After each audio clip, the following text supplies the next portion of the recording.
Okay, welcome everyone. KD here. With another stream, me working on my games on Rolling Pieces. Today, the stream planned a little bit different than normally.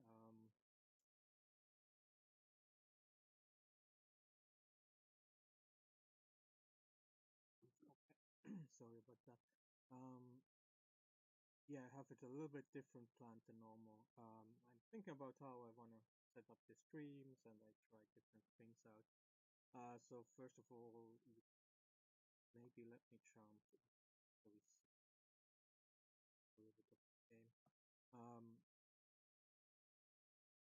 you see that already the layout of the stream is a little bit different.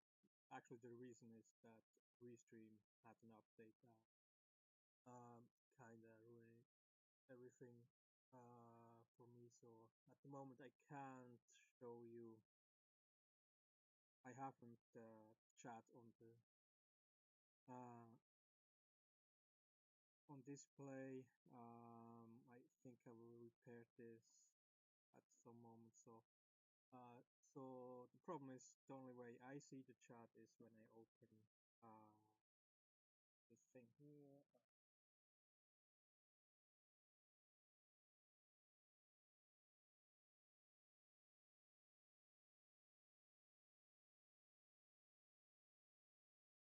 So the only way I see what you guys chat is when I open Restream actively because I don't have a second display or anything like that. See it. I will definitely come back to your chats if there is something. So kind of what I want to do is trying to find a way to make streams while I'm working on my project, while I can interact with you guys on the project or anything like that, but without having too much dead air. Um, if I'm kind of too much concentrating on the work, and when I do stream, then I also have to talk all the time. So what I kind of want to try out is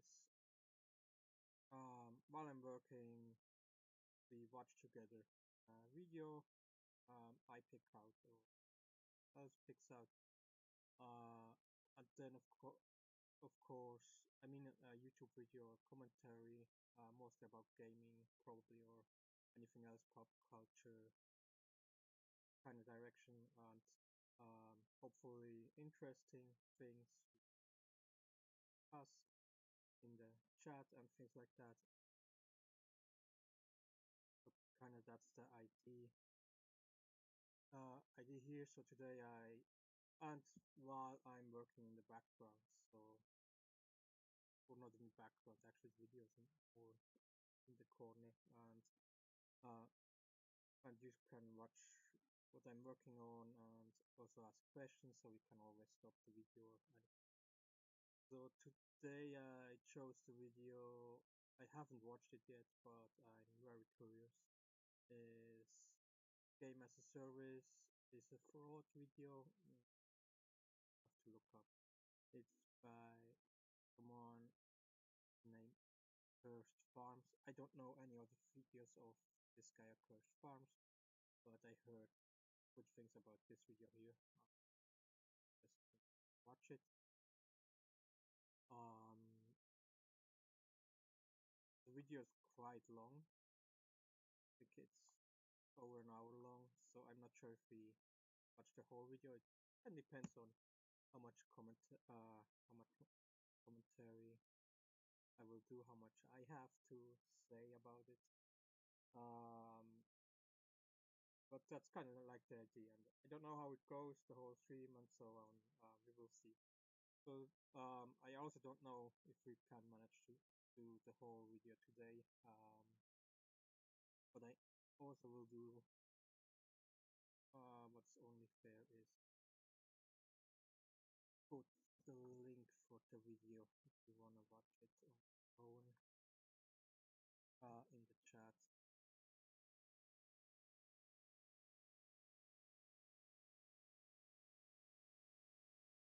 That work.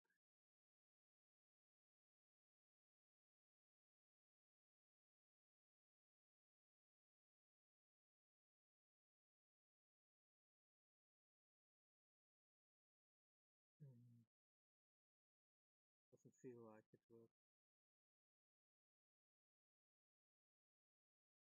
And this is true. I don't like this new update they did. Obviously, um,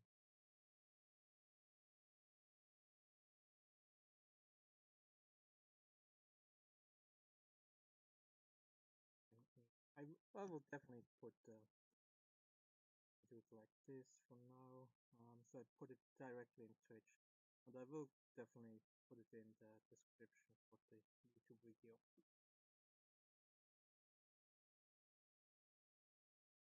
That's annoying. Restream, what are you doing? Um,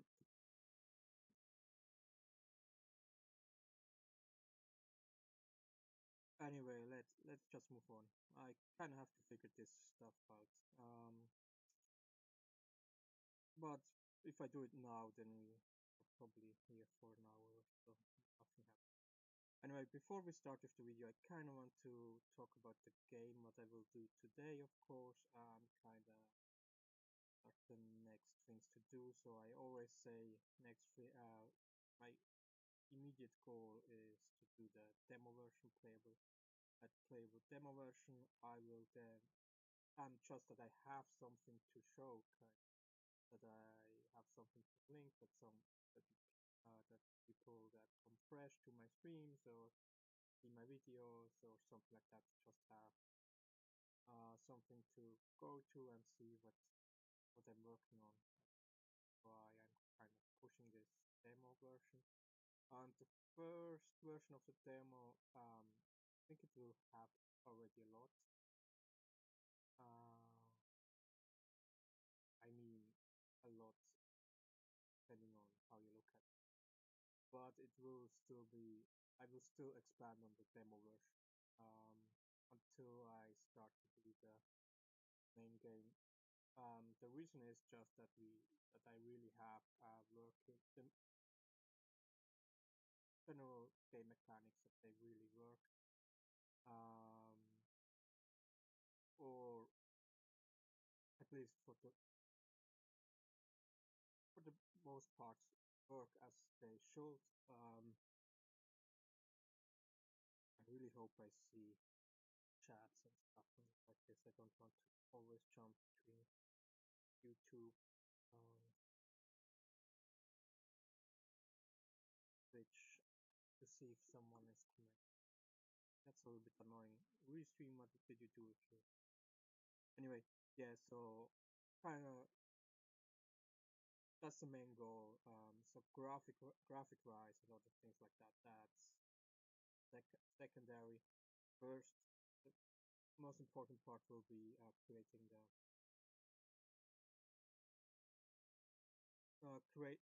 game mechanics. The game mechanics should work. I hope with the demo version, because the demo version is kind of something like an infinite loop. I can already balance the game a little bit better and stuff like that. So that's the idea of the demo version, and I will definitely first I will bring out the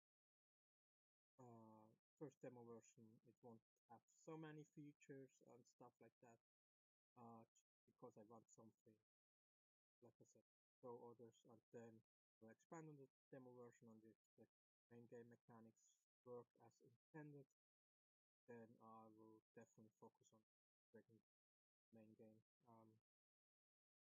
That's kind of one thing. So now what we do today, when we go to the character um, progression here, then here,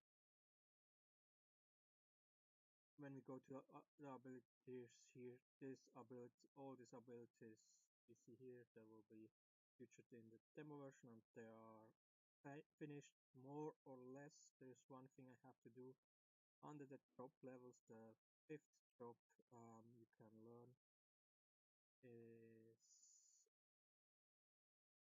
the Tanner chop you see here is a bug, because actually the image in the back should disappear, so you can see this better. But anyway, that's something that's actually that probably will be It's not so difficult to fix. I know problem. I just didn't get around. Anyway, so Tanner is the fifth job, and here I have to set up the job tasks. So, and what I do want to do today is the job tasks that are in combat that you can do in combat. So the idea of the job task is that you have different types of tasks, like killing specific enemies, doing the final blow with a specific weapon, um, do this amount of damage and things like that. And then you get job points, and for every job points you can then level up your job, and for leveling up your job you can learn new, as example, you can learn new abilities, or and you will get uh, buffs for your character, so that your character will get stronger by leveling up your job. And that's kind of what I want to do is for the combat, I want to set up the job tasks for the panel. That's what I kind of want to do today, and I think more probably this will be everything for today. I mean, there is a lot to do if this goes fast, but I still have other things, but that's what I will concentrate today. It all depends kind of on how it will work with the video and stuff like that.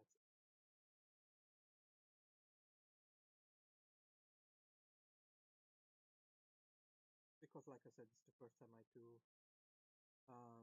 it like this with having a video in the background. Um, yeah, so that's kind of what I want to do today. There are other tasks I have to set up for this job. That will be for crafting. That's another thing we could do. When we go to the crafting table here, if the abilities. So you see now everything that is green now here is already set up. So there is quite a bit done. Um, here the yellow one, that's the one I had to stop, and I didn't finish it because I need to set up the job tasks, because this is another job task that has to be fulfilled. Everything that is red is things that I have to do, and you see the accessory stories. This is kind of new stuff that I first didn't want to do the demo version, but now I already created all the 3D models and so on. They're quite simple 3D models, just to give you idea what accessories are and how they affect the visuals and all the stuff and so on. So I thought like, yeah, let's put accessories in. So armor, maybe I can go a little, that's maybe something from another video, but I was thinking a lot how I want to do the armor part. So the thing is, like, the enemies have hit points, but your player characters don't have hit points. So when the enemy attacks you, um, he won't, he doesn't kind of select an area like hitting the head or something like that. He just attacks you. So it was kind of like, how do I do with the armor? And so at the moment there are 3 armor types I probably will do. And there's maybe a 4th one. So first type of armor will be body armor, so kind of mostly protects your torso, upper body, things like that, like a leather vest or something like that. Um, and this type of armor will absorb a certain amount of damage for normal attacks. So if you receive normal attacks, it will take a small amount of the damage away. If you have armor on, armor will have durability, so they will take the damage, and as soon as durability of an armor is 0, the armor will break and um, won't get this extra defense. Then what we have here is leather bracelets, so protective ears at arms and hands and so on.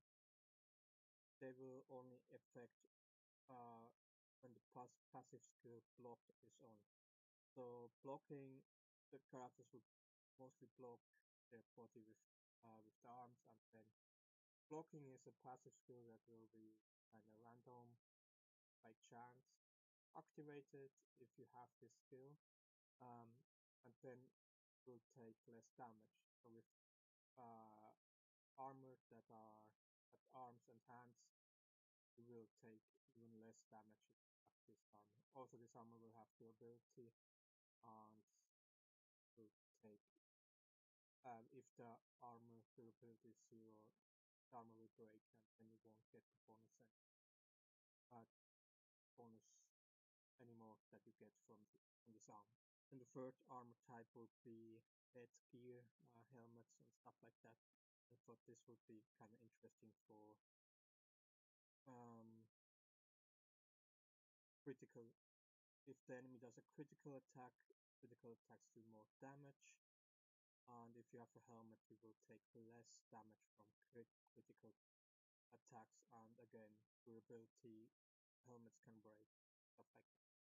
And then the fourth kind I'm thinking about would be kind of special armor that will maybe not protect against damage, but maybe protect against other stuff like side effects or so on. But I have to think about that. I was thinking a lot, will I do everything in the demo version? So at the moment, no, I only will do leather bracelet because the leather bracelet is already done, the mesh and everything. I mean, not the final version, but just the demo version.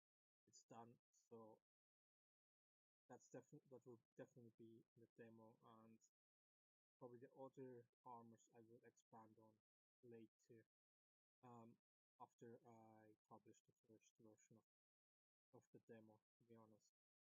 Just because there is so much to do, still to do, and I really want to push this demo out. I mean, it's not that much, but still, I kind of have to cross a line and say, here I have to stop, and this part has to work, and if this works, then I can publish it as the first demo version. Otherwise, there's always something I can add and add and add. Like the other stories are already, I don't know, they will probably take a day, set up everything and so on. So it's time consuming and everything. Then when we go to then the improving table here is still a lot red. However, so everything that is red you see now, I still have to set up. However, this is kind of simpler to set up than the crafting and the chop, the other abilities. So this is something I have to do. And then when we go to the combat skills, combat abilities, then here this is still quite a mess. You see there is a lot green, there's some yellow parts that are not so much red. However, I haven't put up all, I'm not sure yet how many abilities I put in here. Problem with these abilities are the combat abilities that they give almost the most work, so I probably have to at the beginning cut down some of them, and understand I mean that I kinda can give you a taste of most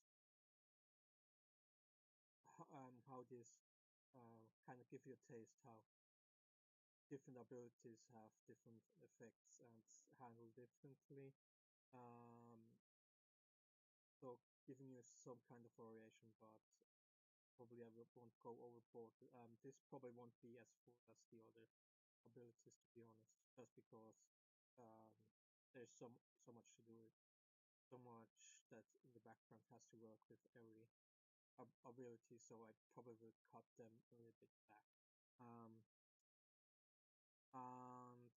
so first I will do the crafting and the improving parts, and then I will go to that, to the combat abilities, and if soon as combat abilities are kind of done and everything is done, I will go over to testing everything done. And as soon as testing and everything is finished, I will I will then finally go to then I can release the demo. That's what I want to say. Yeah. Anyway, so you kind of see already the accessories in the. Okay, I didn't want to. Anyway, yeah, and that's kind of what I want to do today. Like I said, job task. That's what I will do in the background while we watch the video. And I think we better start now with the video before we talk. Before I talk even longer here. Yeah. So I will, maybe so you know, I have downloaded the video because uh, I'm not sure if I'm too stupid or Streamlabs is just terrible with YouTube videos and stuff like that. But I didn't manage to make it run, so I made it. I found out how to do it without a run, but then just the video plays, and I don't know how to stop it or anything like that. That's not useful. Like if I want to do a comment or anything like that, I want to stop the video, so I downloaded it. Like I said, but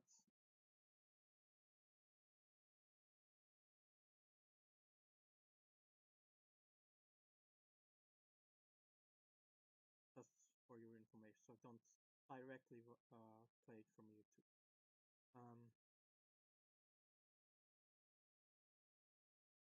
Okay, let's get to it.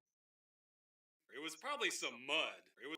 Let's do from the start. Games as a service. If you've been involved with computer or video games for any length of time, you've probably come across that phrase. I don't know what the origin is. Wikipedia's no help. Look at this first sentence under history.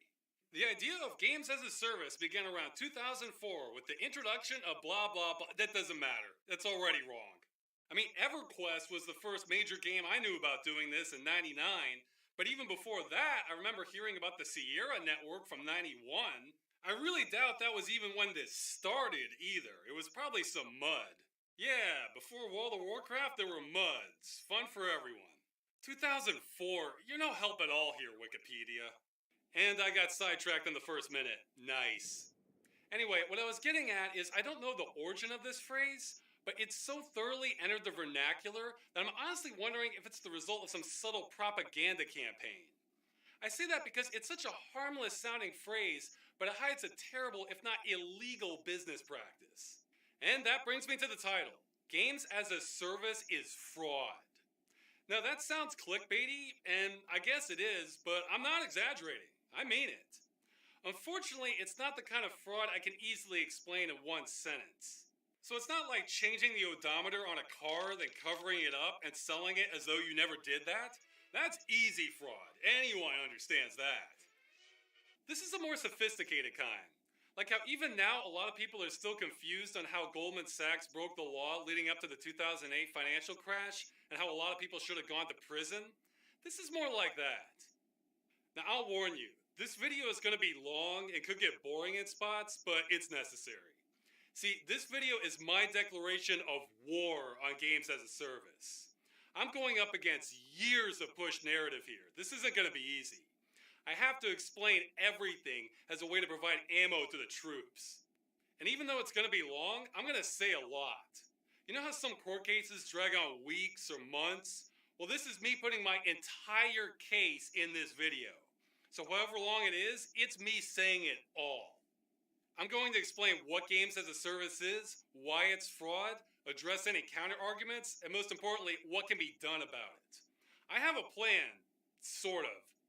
Oh, and I think it's games as a service is fraud and not are fraud because it's referring to the singular practice, games as a service. But I guess you could also literally have games as a service are something?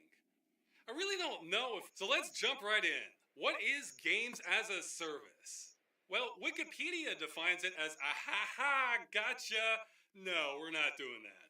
They had their chance. I was hoping they would make this easy on me. Nope. Gama Sutra defines it as, this long-winded philosophical ideal. Okay, yeah, looks like I'm gonna have to do this myself. Okay, first, let's get something out of the way.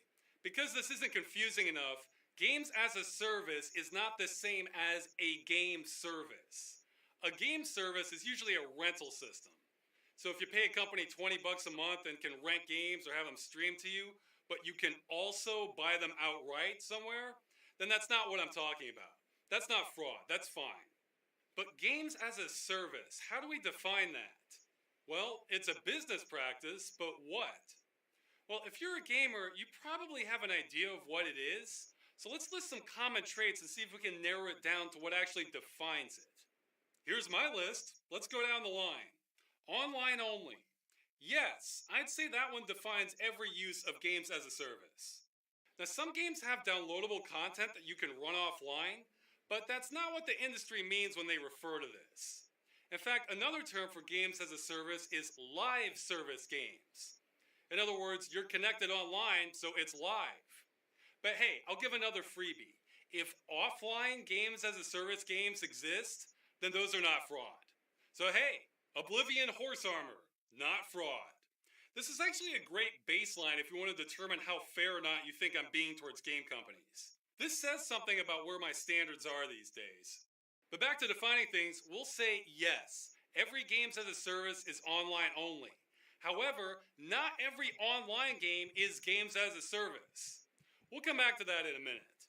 Extra online features. This is stuff like stat tracking, matchmaking, player messaging, and so on.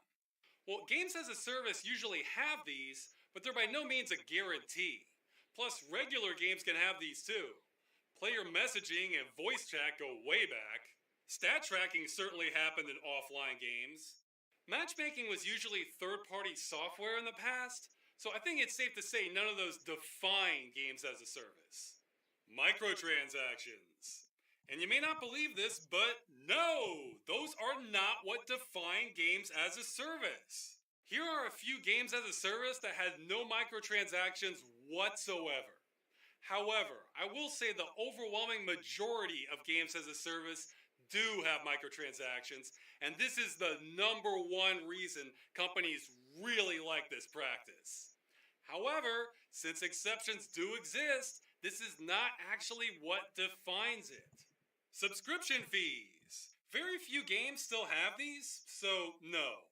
However, we have that trick again. Most games as a service do not have a subscription fee, but all games with a subscription fee are games as a service. Get it? Frequent updates. Well, a lot of good games as a service have these, but again, it's by no means what defines them. Plenty of games as a service go by years with no updates at all, so nope, that's not it either. And massive multiplayer games. Nope, still not it. On one hand, you have some games as a service that are intended for a small number of players. On the other hand, you've had some gigantic games that are not this practice. The multiplayer mod for Just Cause 2 has had over 1,800 simultaneous players in the game, yet it is not considered games as a service. MMO games are usually games as a service, but not what defines it. Okay, so wow. The only definition that survived is games as a service are online only, and even that one has a caveat. See, some games are just meant to be played online. If you play the game Star Siege Tribes, the only way to really play it is to connect to other people. In essence, it's an online-only game. Yet it is not games as a service. You know why? Because you're still the one in control. Games as a service means the company is providing you the service of allowing you to play your game. And yes, I am being facetious. You didn't used to need permission for that. Now, people will debate what games as a service should mean, but this is the real world hard definition. Games as a service means the business practice of players not having control of whether they can play a game due to a company withholding that function. That is all it is in its purest, most distilled form. Oh, sure, they usually have other stuff on this list, but none of those other traits could survive the definition test. In fact, I'd say this definition isn't even the intent of games as a service, but it is what defines it.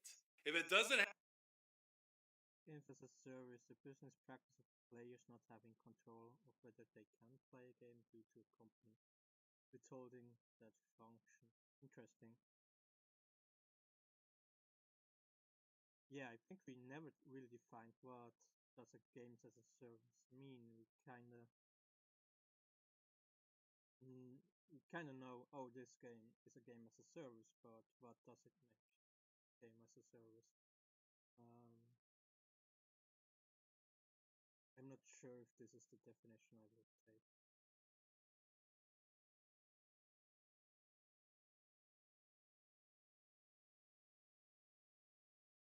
Maybe I have to go back and listen again to why he.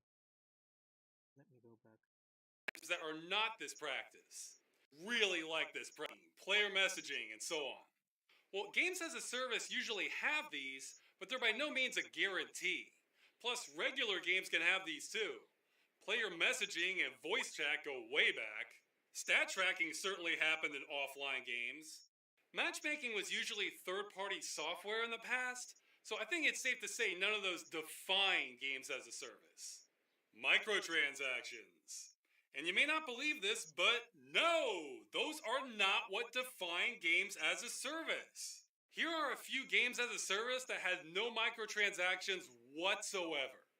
However, I will say the overwhelming majority of games as a service do have microtransactions, and this is the number one reason companies really like this practice.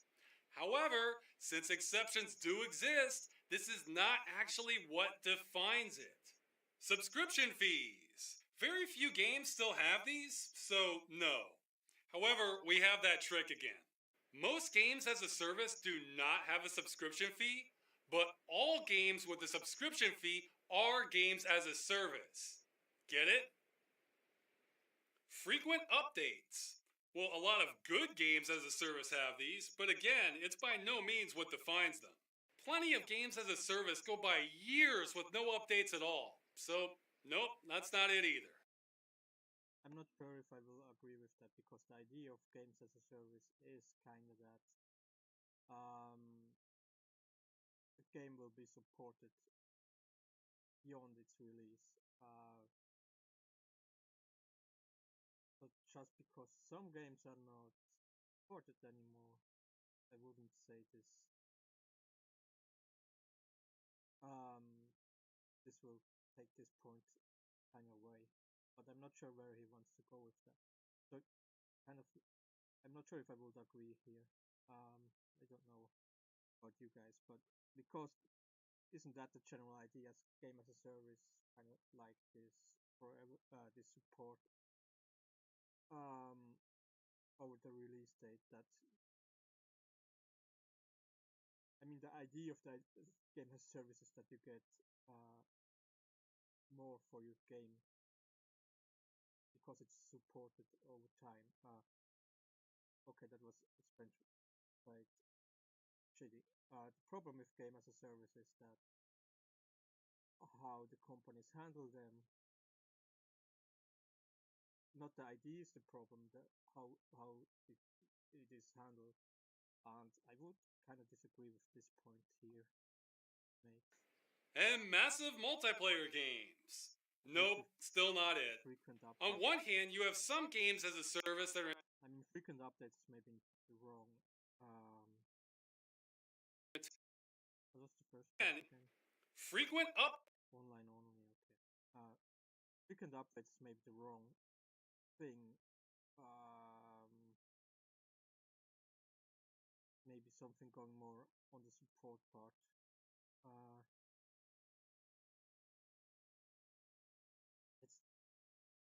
I'm not sure where he wants to go here, but I kind of would disagree with him here.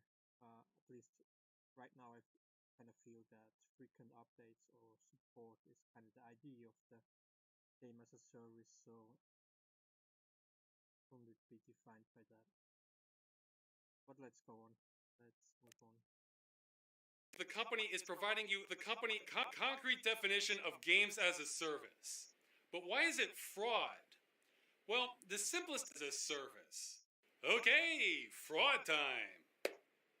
People will debate what games as a service should mean, but this is the real world hard definition. Games as a Okay, yeah. Probably I'm on the part like, what should it mean, and see what it is right now. Game as a service. What does it mean? I'm still not sure if I'm 100% agree here. But let's move on. service means the business practice of players not having control of whether they can play a game due to a company withholding that function. That is all it is in its purest, most distilled form. Oh, sure, they usually have other stuff on this list, but none of those other traits could survive the definition test. In fact, I'd say this definition isn't even the intent of games as a service, but it is what defines it. If it doesn't have this, it is not games as a service. Okay, fraud time. So now we have a concrete definition of games as a service. But why is it fraud? Well, the simplest answer is it's being sold as something it's not. I'll break it down. But first, we have to understand the difference between a good and a service. Products are defined as services or goods. A good is something you buy and own. A service is an action performed for you. So if you buy a hammer, it's a good. It's a thing. It's yours. But if you get a haircut, that's a service. They didn't just hand you your haircut in a box. They used scissors to deliver the desired result. Or so I'm told. And again, I have to rail on Wikipedia here. Since they define goods as something tangible, then later say they're not always tangible. Good job contradicting yourself in the first sentence, guys. Whatever, that second part is correct. So things like digital movies you buy are intangible goods. You can't touch a movie, but it's still sold like a physical good. Well, guess what? Most games are goods too. Even games as a service. So yes, I just said games as a service are not services. I'll get to that. But I have to concede on one point. If it's a game that has a subscription fee that you pay each month, like World of Warcraft, under most laws, those are services, and I don't think I can make the case those are fraud. Those win this round. But you know what? We can work with that. Since that's what, 5 games now? Yeah, maybe 10. But let's try to establish legally that games as a service are not services. Now, of course, the law is different in every country, but we'll cover some major ones. Now, I can't take credit for most of this part. I found bits and crumbs of this on my own, but then I stumbled into a motherload of information on why games are goods and you own them. A highly researched user, Deliciu, created the best layman's explanation on this topic I've seen in the Linus Tech Tips forum. Oh, hi Linus. Now I admit, this is a colorful title, but putting that aside, he has some good logic. So let's look at major ones. Now I can't take credit for most of this part. I found bits and crumbs of this on my own, but then I stumbled into a motherload of information on why games are goods and you own them. A highly researched user, Deliciu, created the best layman's explanation. Sorry about that. Sometimes a little bit difficult because he uses the video, of course, as a medium and doesn't say everything, so I have to go back to see what exactly he shows. Do if you own the software that you purchase, and any claims otherwise are used in myth or corporate propaganda.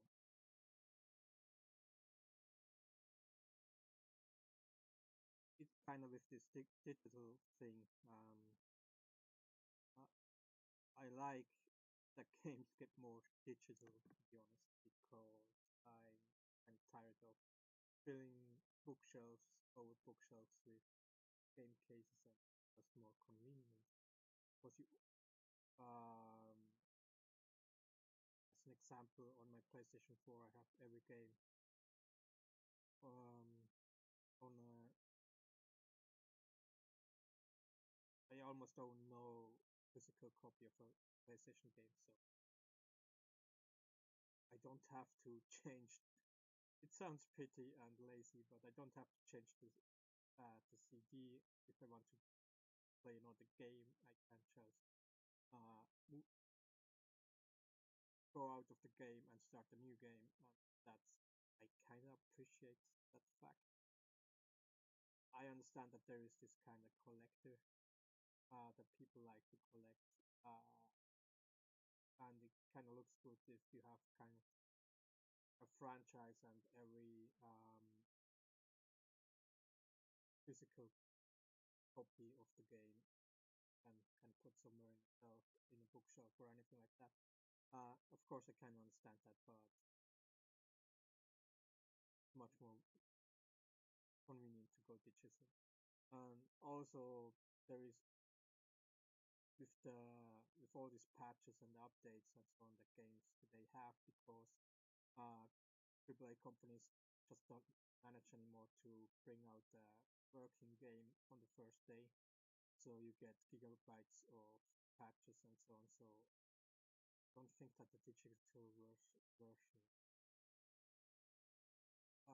uses less space than having a physical copy of the game. At least that's how I feel. But yeah, let's go on with the video. Explanation on this topic I've seen in the Linus Tech Tips forum. Oh, hi Linus. Now I admit this is a colorful title, but putting that aside, he has some good logic. So let's look at the abridged version. A license is a right to use a property or intellectual property that belongs to somebody else. When you read, this software is licensed, not sold, in a software end user license agreement, this software refers to the software intellectual property and not the copy of that intellectual property that you've purchased via a software license. The software intellectual property is licensed, not sold. The license is sold, not licensed or leased. A little confusing there, but let's keep going.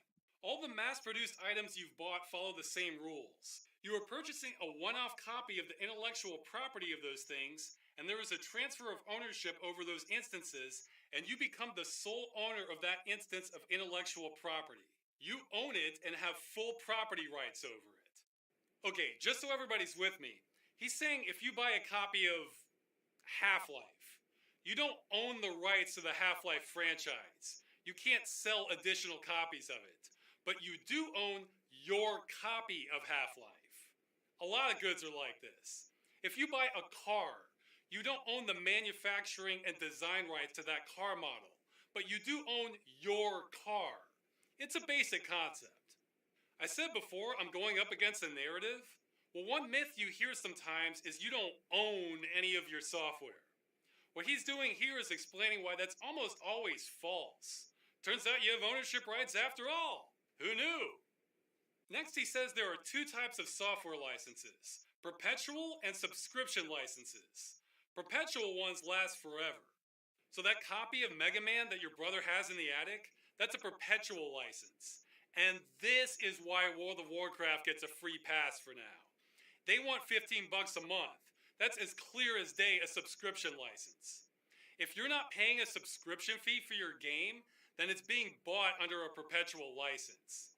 That's a really key point. A whole lot of things are going to come back to this. A perpetual license is a product, and whenever it's sold, it undergoes transfer of ownership upon the point of sale. Ownership is what establishes one's decision-making authority over the thing. To sell something is to relinquish it as one's property and to relinquish all of one's decision-making authority over that thing to the person who bought it. Then the seller no longer has any rightful say over anything regarding that instance of software represented by its perpetual license. So there it is. If you only have to pay once and it's not a subscription fee for your game, then by definition it's being sold under a perpetual license. Under most countries' laws, that means it's a good and not a service. This is why I wonder if games as a service is a deliberate propaganda term. It means the exact opposite of what it says. But I know what you're thinking. You're thinking this is just some guy on the internet saying words. That doesn't prove anything. Fair point. But you know what helps a legal argument? If you back up what you're saying with legal documents that say the same thing. And that's exactly what he does, for multiple countries. The European Union's highest court, the Court of Justice, has ruled that software sold via a perpetual license represents a good rather than a service, and the purchaser becomes the exclusive owner of that instance, just like a physical good. Then he links to the court documents for Usoft versus Oracle and a more professional explanation of what that means. Next up, Canada. He gives an outdated link, but I found this court case which apparently rules software as a service is a good, as explained in this article. They even refer to software as a service. I love it when it's black and white like that. And later he revises things saying Canada follows the World Intellectual Property Organization's International Classification of Goods and Services Guidelines. Yeah, you know we're having fun now with a name like that. Anyway, they say they're goods too. Next, Australia. You may have heard of this one. In the case of the Australian Competition and Consumer Commission versus Valve Corporation, Australia rules that sure enough, games are goods. You have to love this quote in the conclusion. Each of Valve's challenges to the applicability of the Australian consumer law fails. Yada yada. Valve supplied goods, which are defined as including computer software. And then we get to the United States. Listen, the United States is hard mode when it comes to this topic. In the lower courts, nobody agrees on anything. In 2008, in the court case Werner versus Autodesk, a federal judge in Washington state said that yes, you own the software. Then in 2010, that was appealed to the Ninth Circuit, which said no, you don't own the software and you have to follow the end user license agreement rules. But then there was an amicus brief filed with it which said, yeah, this could easily be abused, could harm preservation, this is potentially a dangerous precedent, and hey Congress, why don't you do something about this? But even then, that decision was just for the Ninth Circuit states, not the entire US. Before I keep going, look at this. That giant headline saying you don't own anything. That's misleading. This is what I mean when I talk about a narrative. Especially because in 2013, the Supreme Court ruled on a different case, saying people in the US can resell copyrighted goods, which includes software licenses, and the first sale doctrine applies, which states that a seller retains no decision-making authority over a good once they have sold it to someone else. And as a side note, the official link to this court document was down. I had to find it using the Wayback Machine, so I guess that doesn't bode too well for the Supreme Court, but whatever. In the US, games as services being goods aren't quite proven, but there's a lot of precedent that implies they are. Deliciou says it best. A specific matter of software ownership has never gone to the USA Supreme Court, and it's likely that software publishers will prefer that it doesn't. He's damn right they do. Because in all likeliness, the verdict will be the same as it was in the European Union and in Australia. Because this matter has never gone to the USA Supreme Court, and because regional court verdicts have conflicted with each other in their conclusions, it is baseless for anyone to claim that people in the USA don't own their purchased software. So again, if there's no subscription fee, you own your games. Well, so what? Just because games as a service isn't actually a service, that doesn't mean anything. It's just a name for a business practice. Where does the fraud come in? Well, Yeah, that's kind of interesting what he says here. I never thought about what's the service is, what service means defined by the law. And when you look at this, yeah, how he explains it and so on. Then games as a service, maybe as the title, is really misleading. And that what I also kind of find interesting is kind of the start of this console generation we are right in. Do you guys remember how difficult that Microsoft wanted to do it to that about how you own your copy and that you can't give your game copy to your friends, anything like that anymore, and stuff like this. And he explains that by the law, you own your copy of the game, and you can do with the copy of your game what you want to do. So you just so giving your copy to a friend so he can play the game, so he doesn't have to buy the game. Is of course not illegal.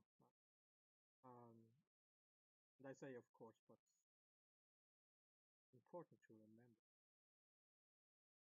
because these companies wanna kind of tell you something else. At least it seems. And maybe this is also kind of why they like to do these online games. Because that's something that happens that you kind of lend you buy a game. Maybe you buy a game, your friend buys another game, and then after you both finish, you change the game so you can have the experience and you can play the other game. With multiplayer games, of course, you kind of want to put in cooperative modes and stuff like that. So play with your friends, so both need a copy. But let's move on. That's just some thoughts I have here. The fraud comes from that whole ownership thing. Remember, a seller retains no decision-making authority over a product once they have sold it to someone else. Now, some of you may know that I'm a huge advocate against killing games. By killing games, I mean the practice of a company's actions leaving a game completely unplayable by anyone who bought it. This is also known as bricking a game. Well, killing games and games as a service are handcuffed together. You almost don't have one without the other. See, all games as a service depend on you connecting to a server controlled by a company. That's fine while the game is running, but eventually most companies decide they're not making enough money on the game anymore to justify the server running, so they shut it down. Once that happens, every single person who bought the game can never play it again. If I sold you a copy of a game on disc, then next month while you were sleeping I snuck into your house and broke the disc, I would go to jail. In practical terms, that's almost exactly what games as a service is. Companies engaged in this practice almost always destroy your product after they've sold it to you.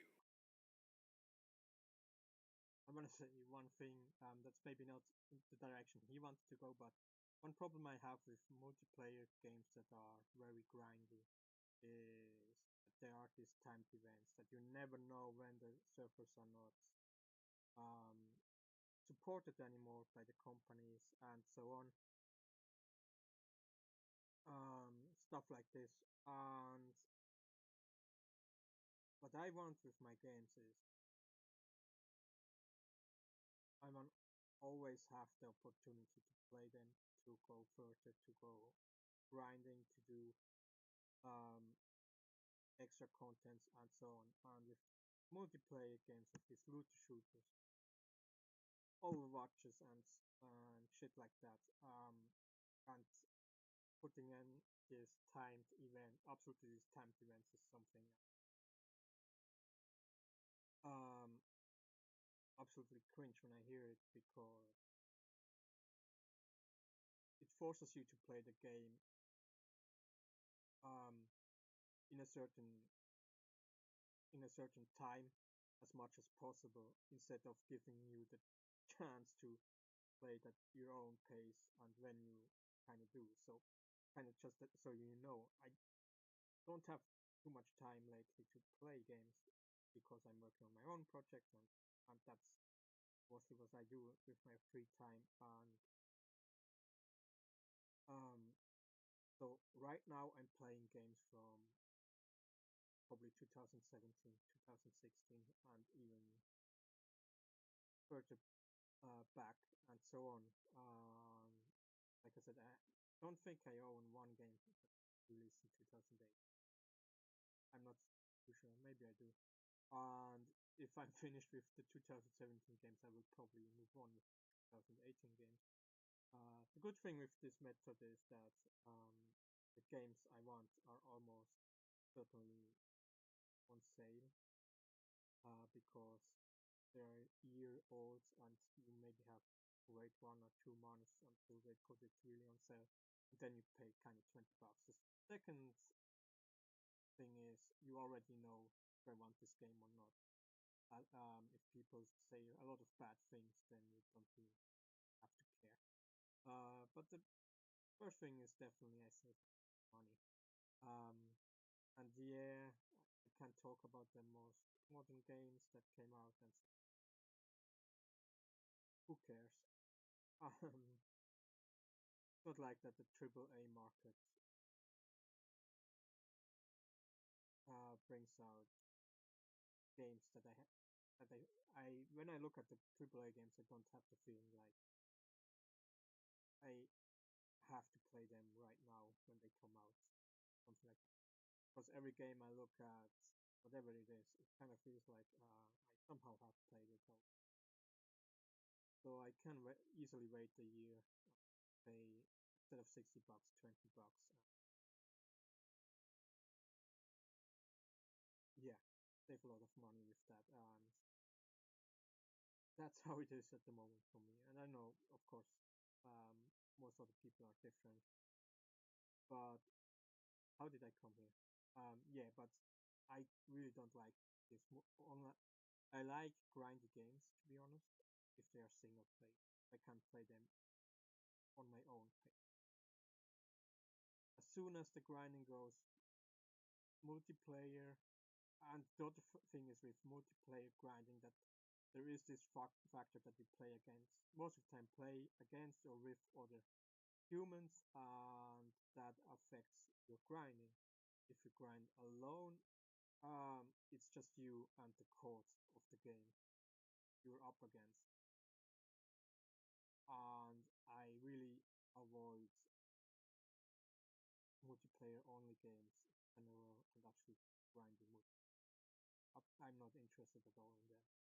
Um, I want to play my single player games if they, of course, have kind of multiplayer attached to.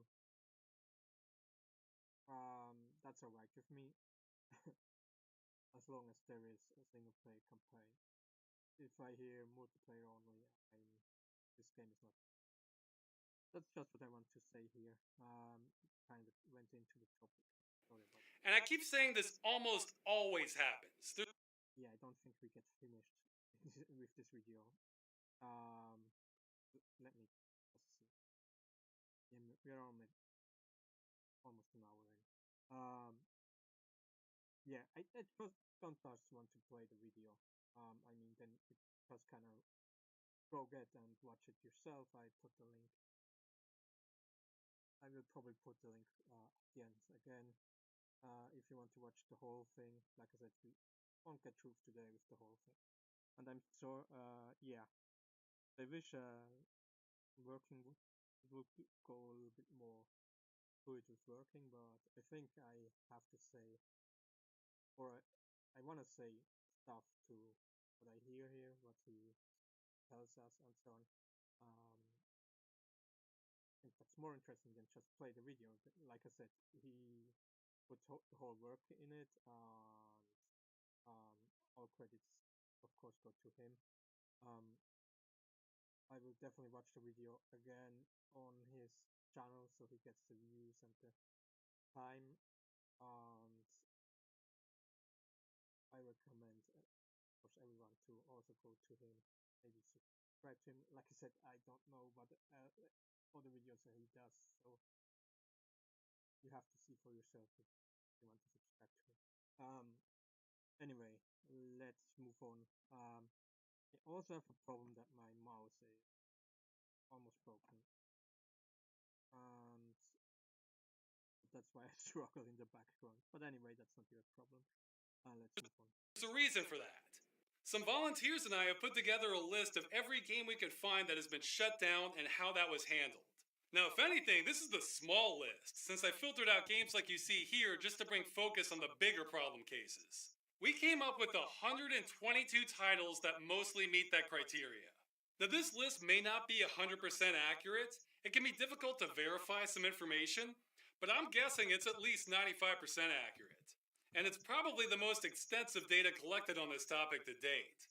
So, out of 122 titles, How many times did the companies do something to either A, give customers a chance to run their game after shutdown, or B, give a full refund, no strings attached? Well, from my best count, here it is. Yeah, that's 5 titles. Or in other words, about 4% of all games as a service. So hey, I made a clickbaity title, I'll fess up. Since I filtered out games like you see here just to bring focus on the bigger problem cases.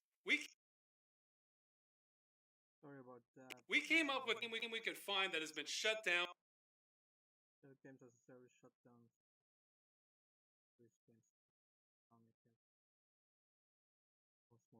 And how that was handled. Now, if anything, this is the small list, since I filtered out games like you see here just to bring focus on the bigger problem cases. We came up with 122 titles that mostly meet that criteria. Now, this list may not be 100% accurate. It can be difficult to verify some information, but I'm guessing it's at least 95% accurate. And it's probably the most extensive data collected on this topic to date.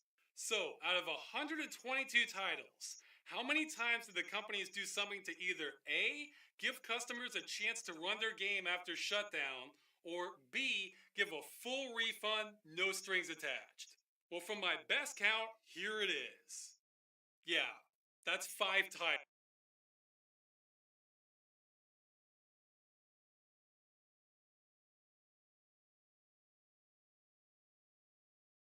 Beyond Protocol Bridge Scrolls. Don't know these games. Oregon, I don't know. The Calling 2, I think I know. It was a disaster. I think the Calling 1 was kind of beloved by a lot, and then they wanted to do a battle royale, and it backfired hard, so they kind of had to do the refund stuff because it flopped almost the first day. Or it already flopped before it even came out because of the... Yeah, that's crazy. And that's why I say I'm avoiding these grindy multiplayer games. I really do.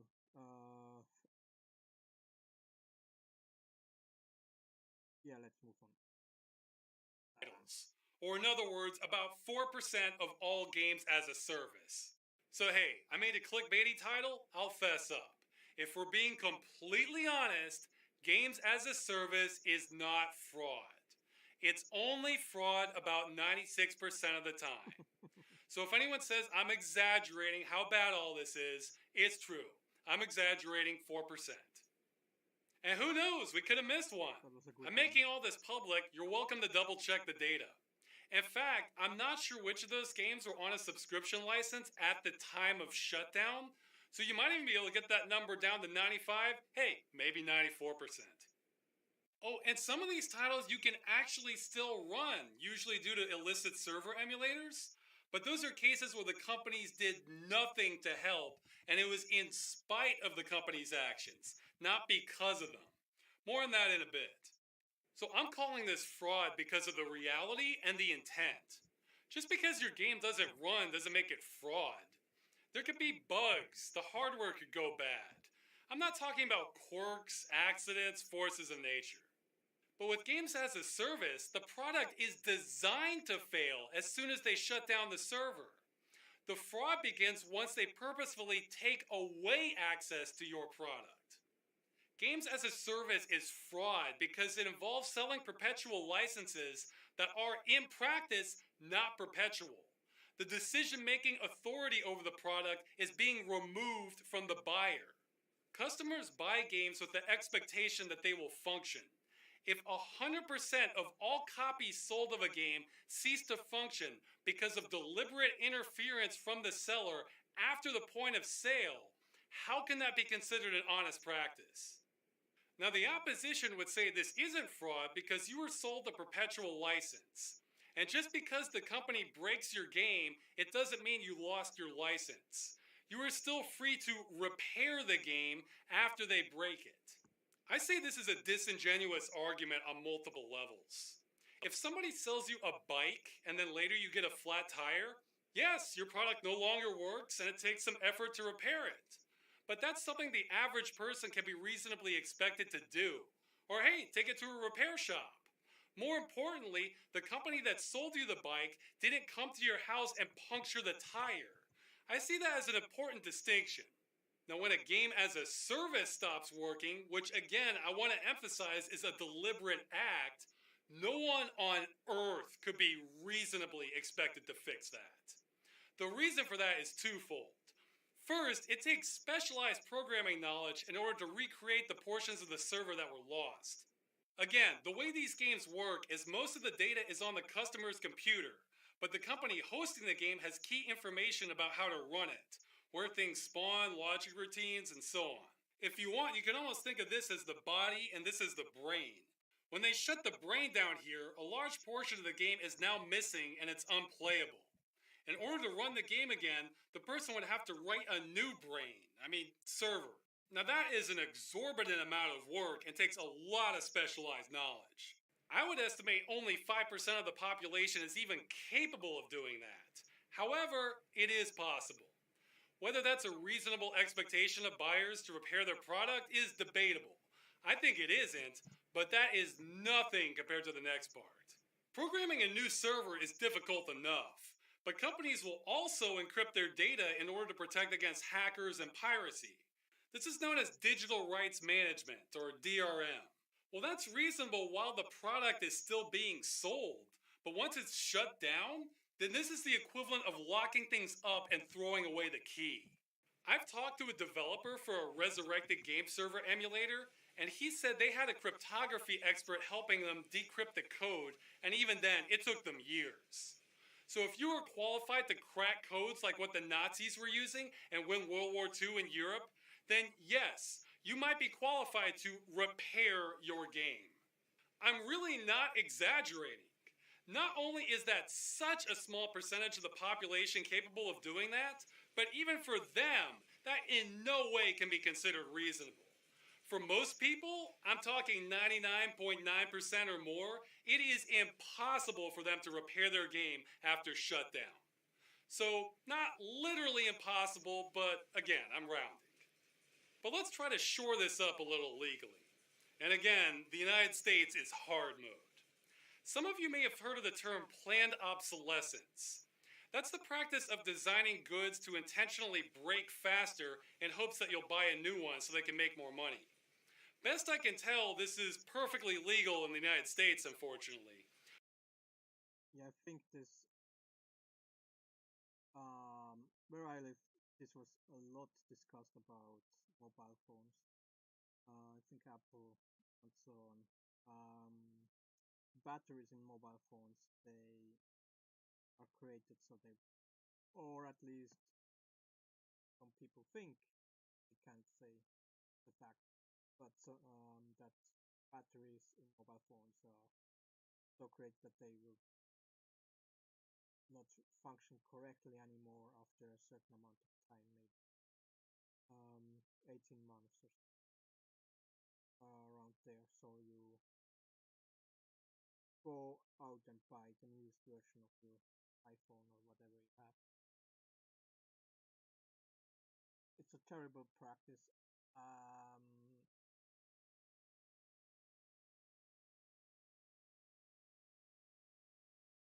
I don't buy every smartphone I have. I try to use them as long as they work.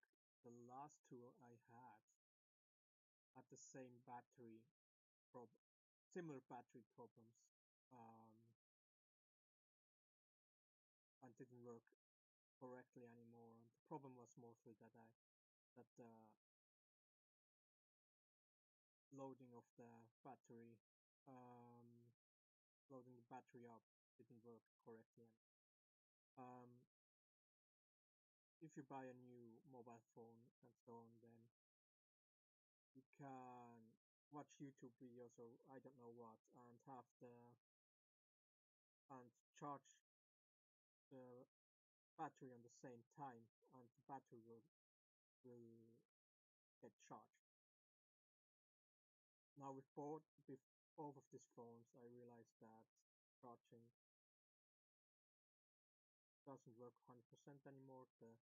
Even if I'm charging the phone and I'm using the phone on the same time, sometimes the battery goes down and stuff like that. So now you can say with these rechargeable batteries, there is this kind of problem that all of them have, that after a while the recharging process,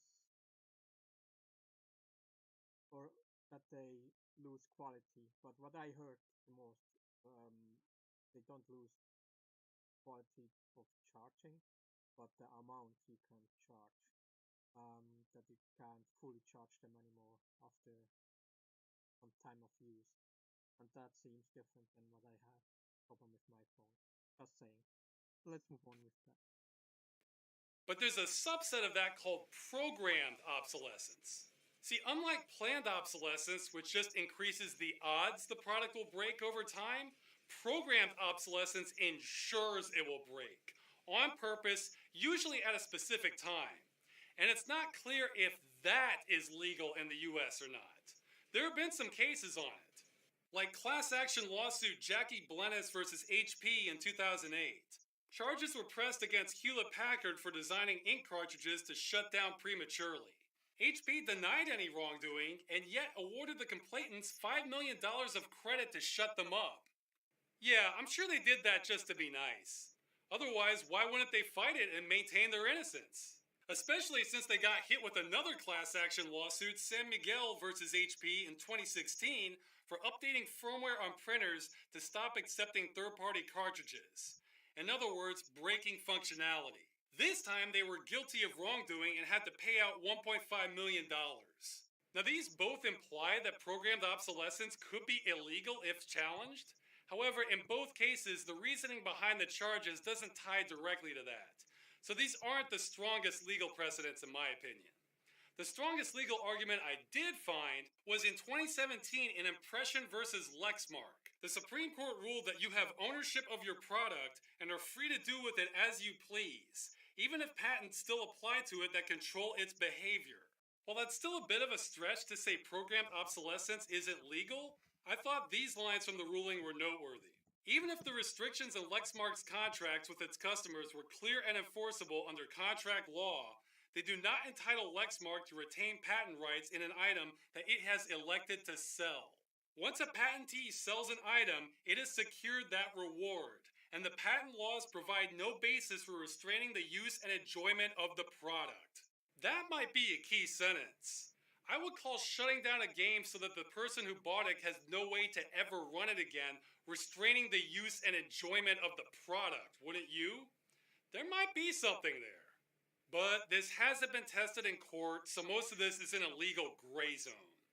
That means the law hasn't specifically said if something is legal or not, so everybody has to guess based on other laws.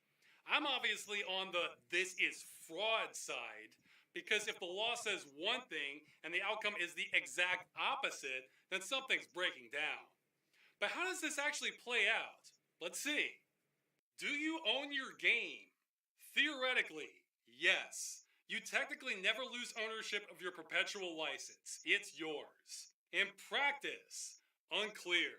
There's been no higher court ruling on whether games as a service infringes upon your perpetual license. This is what I'm trying to change. In real world terms, also known as the only part I actually care about, no. If no normal person can ever be expected to use their product again after the company disables it, that is certainly effective loss of ownership. Seller intent? No.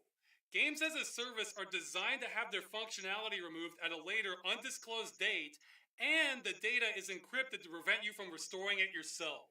It doesn't get any more deliberate to remove your ownership than that. Games as a service is a situation where the outcome is the exact opposite of the intent of the law. This is why the myth that you don't own your games keeps persisting. People are just saying what they're seeing with their own eyes. Laws are meaningless if they're not enforced. And that's all I have for US law. But fortunately, things are a little more optimistic in other countries. In Germany, there's a political party that initiated a study to try and reduce planned obsolescence using existing laws on the books, so kind of like what I'm doing. Some parts I found noteworthy. Introduction of minimum standards for repair. Obligations to provide repair instructions. In France, the Hammond Law was introduced in 2014 to more or less make planned obsolescence illegal, except that it looks like that only applies to physical goods, so there may or may not be an opening there. And hey, it's being put to the test suing printer companies Epson, HP, Canon, and Brother for violating this law. Would be great if they could establish a precedent for software, too. Boy, printers are the games industry of the real world, huh? And in Europe in general, the European Parliament accepted a resolution to lengthen consumer goods and software's longevity to combat planned obsolescence. And back to Australia, the Australian Competition and Consumer Commission has consumer guarantees, including that your product is safe, lasting, and with no faults. Well, games as a service are safe, so 1 out of 3. Now, it also says this doesn't apply if you knew of or were made aware of the faults before you bought the product. This is another gray area again. The company usually does tell you games as a service could cease working at any time in the end user license agreement. But is this really following the intent of the law?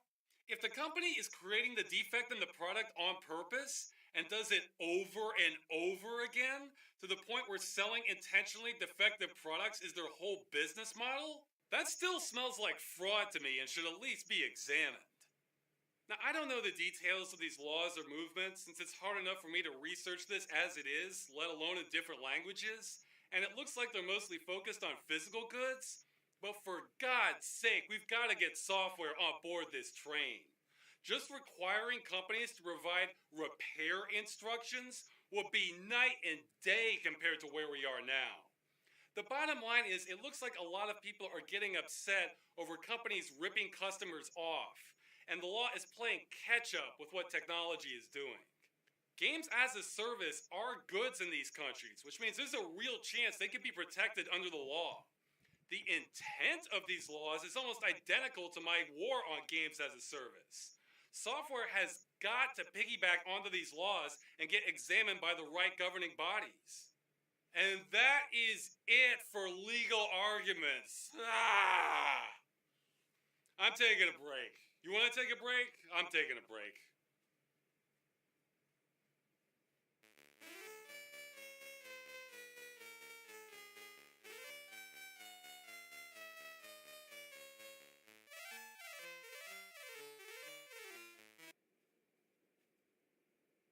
Okay, so those are the legal arguments.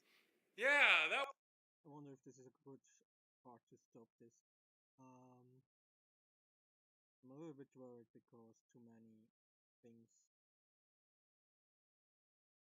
are running right now. Yeah. Yeah, I think I'll pick this up tomorrow or something. I have some annoying slowdowns. Because too much is working and my PC is crap. I was kind of afraid this would happen, but I definitely want to pick this up.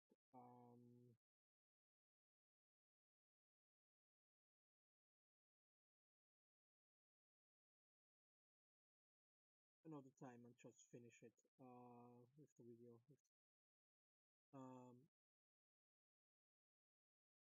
So there's not much more I can say to what we heard up to this point because it was a lot about the law and stuff like that, and that's definitely not my thing.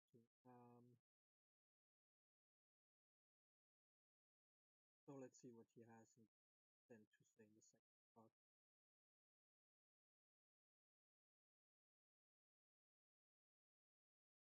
Let me at least finish this here up. So, and what I do here is that the tasks are kind of they have different tiers.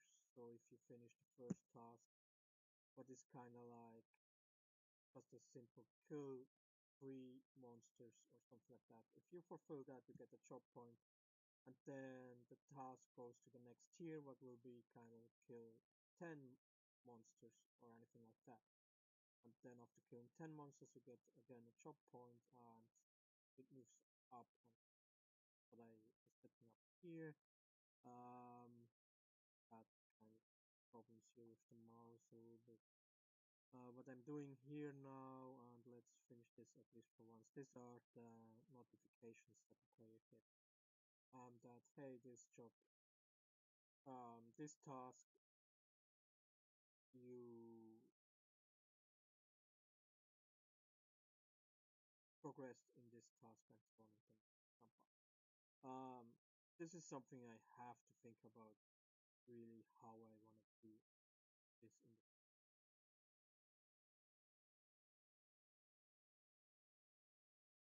because if you have 3 player character in a combat and everyone has different job tasks, there could be a lot of information if information's jumping in. So at the moment is every time you do a progress in a job task, you will get this notification. What I probably will have to end up doing is only when you level up to the next tier, you get and you get the job point, you will get the notification. Because otherwise it's maybe too much, but that's maybe something I will find out by playing the demo, or I will give you the option to choose when it pops in. There's a little bit problem that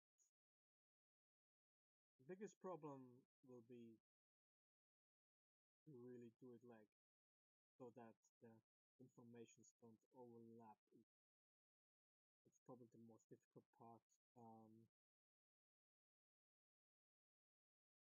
I will see. But let's finish this up and let's stop here for today. Or we kind of move on. It'd be nice to finish the video actually.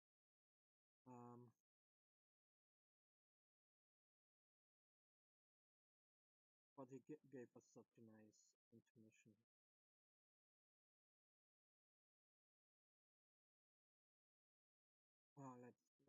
Let's just move on and see how far we get here. Maybe he does another. It was fun, but I need to cover everything, so let's get conceptual. Maybe you're thinking, okay, so what if the law says games are goods? Maybe they're really services and the law's just outdated. Okay, let's pretend the law doesn't exist. We're writing it fresh. If that was the case, then games as a service would be unlike any other service that exists. I'm not joking.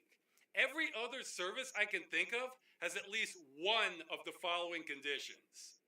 1. An expectation of how long it lasts. If you pay an electric bill, it's usually for a month at a time. Or if you go to an amusement park, your ticket lasts the day or the season.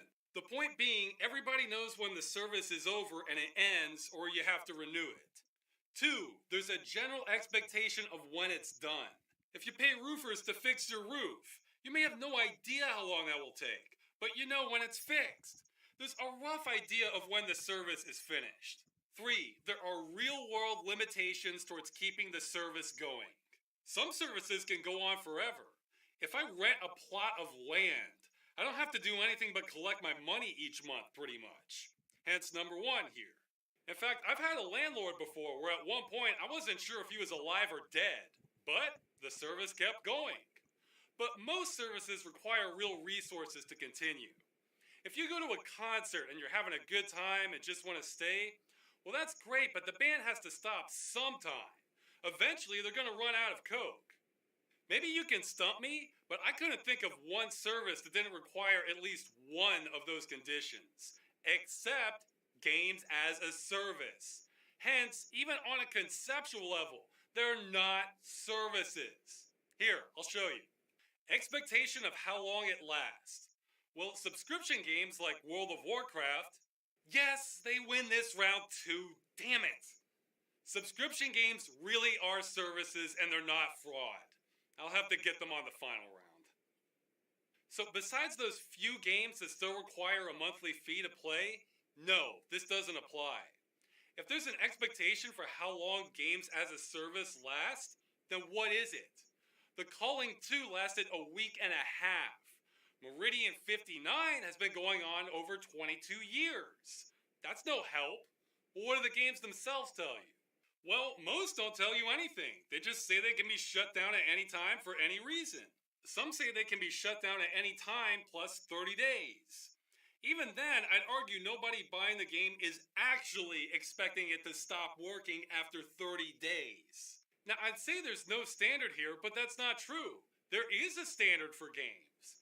The traditional standard is forever. There are people who speedrun Super Mario Brothers. That game's over 30 years old. So, yeah, forever. That's a good standard. Games as a Service is trying to push a new standard, except it doesn't have one. Just that it's less for you. Oh, except for the Secret World and Fallout 76. Oh, except for the Secret World and Fallout 76. They're both saying you'll be able to play them forever. Okay. Well, for every other game as a service that doesn't last forever, this is a concrete example of how your rights are being taken away from you. We've gone from play forever to whatever the seller feels like. So, no, this does not apply. Expectation of when it's done. Yeah, let me ask you, when is somebody done with a game? When they beat it? What if they want to play it again?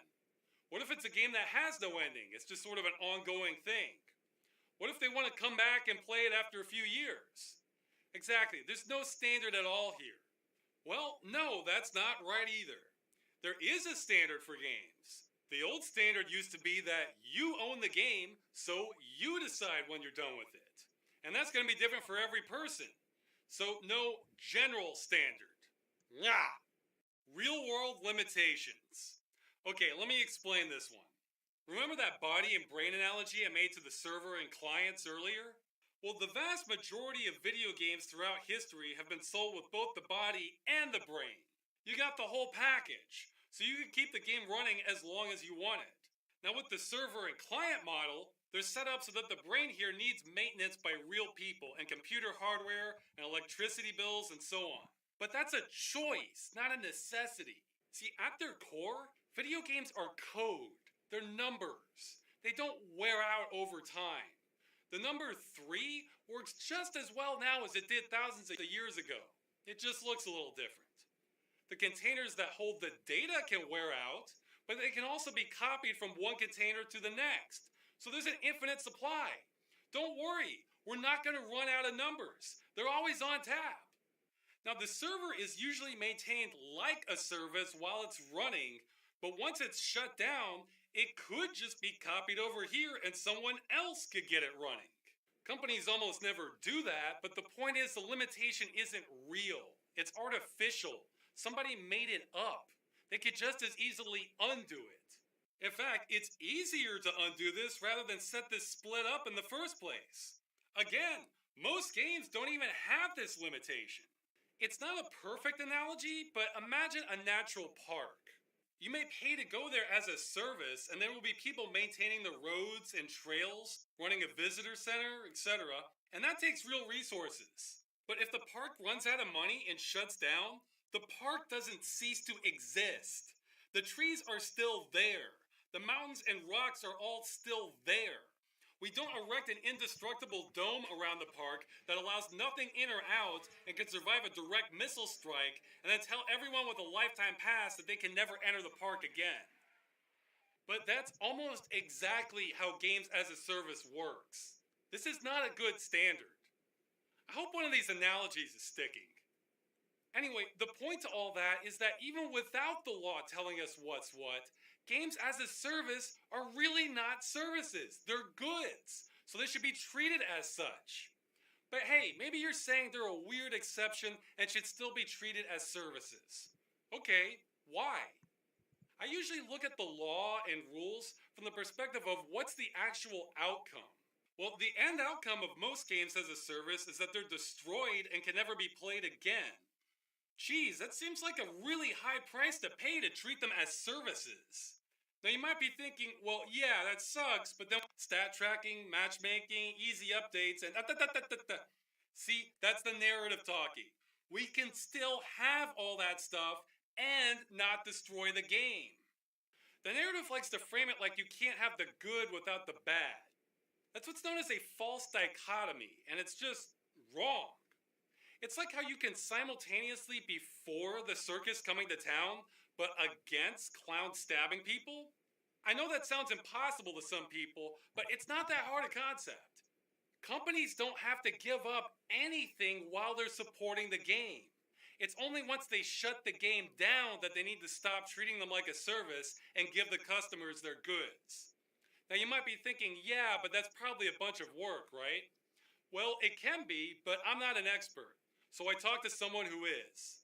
I asked that developer who worked on a server emulator how much work would it take for companies to provide the bare minimum to give users a reasonable chance to create a server emulator once the game shuts down. Well, he said there were two basic options. I'm not even going to go over these, but you can see them here.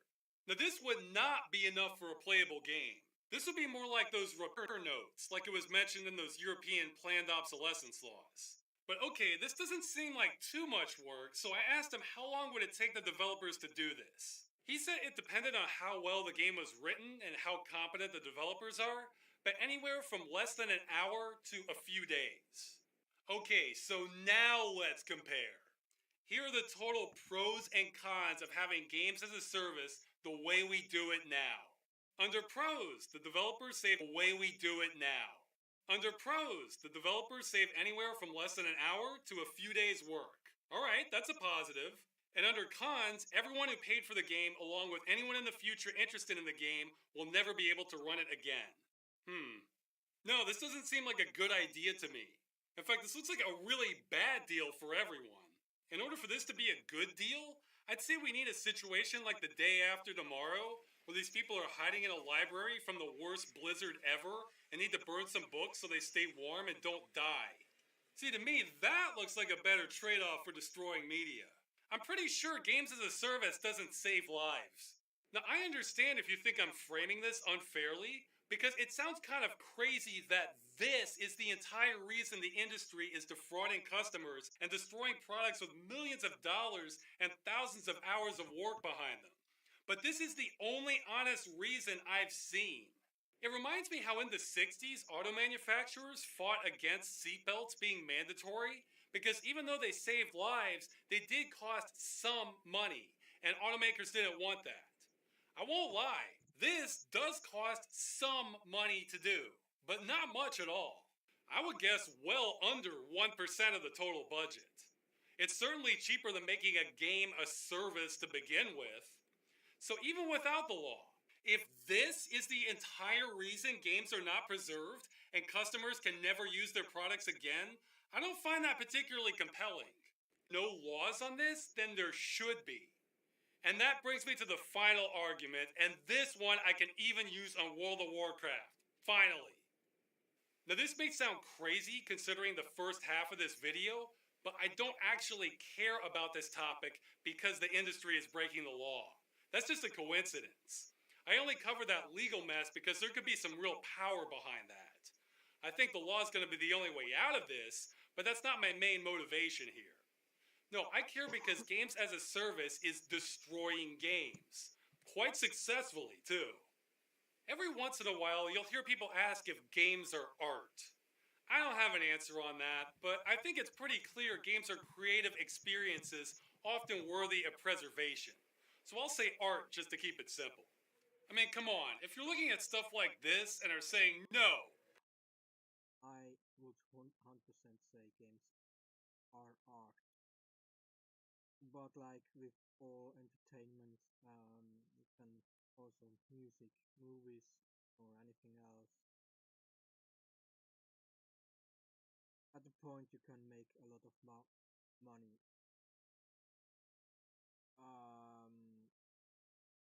It's not. How can I say? It will be manufactured products instead of art, and that's what's happening with AAA games. So even if I would say games are art, AAA games are more manufactured products than any kind of art. but that's just me. This God damn it. has no artistic value at all. You're just being grumpy. You know David Bowie's in a game, right? Anyway, the point here is that games as a service is more than just a consumer rights issue. Even though the quality ratio is debatable, games contain ideas, art, often dialogue, and ways of interacting that aren't present in any other medium. They're more than just products. If I buy a toaster that's designed to fail, well, I still think that's wrong, but I can always buy another toaster and still have toast. Whereas games are unique experiences. You can't replace them any more than you can replace books in a library with different authors. You can't replace Dracula with Twilight and say nothing was lost because they're both about vampires. It doesn't work that way. I'm not going to spend much time explaining why saving art has value, because for me, it's innate. If you don't understand why art or creative works have value, I probably can't reach you on that.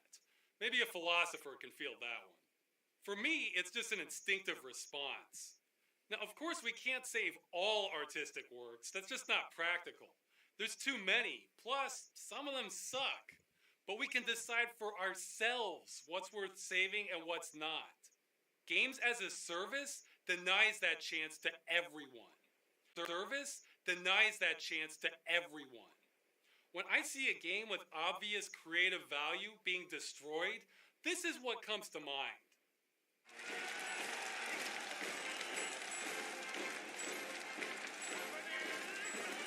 Now, the reality is both better and worse than that. The part that's better is that games that are destroyed are far less likely to contain ideas that are so powerful some see them as a threat. The part that's worse is that publishers are way more successful at destroying games than oppressors ever were at destroying books. Or, at least within the past few thousand years.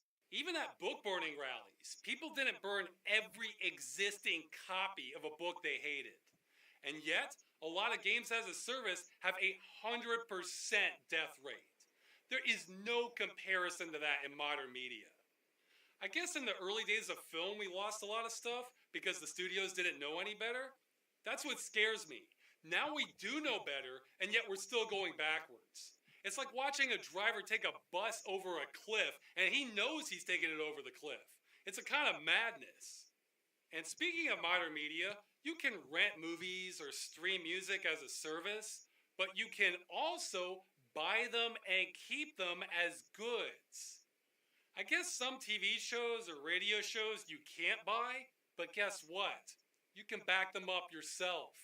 Legally. Not to dip back into the law again.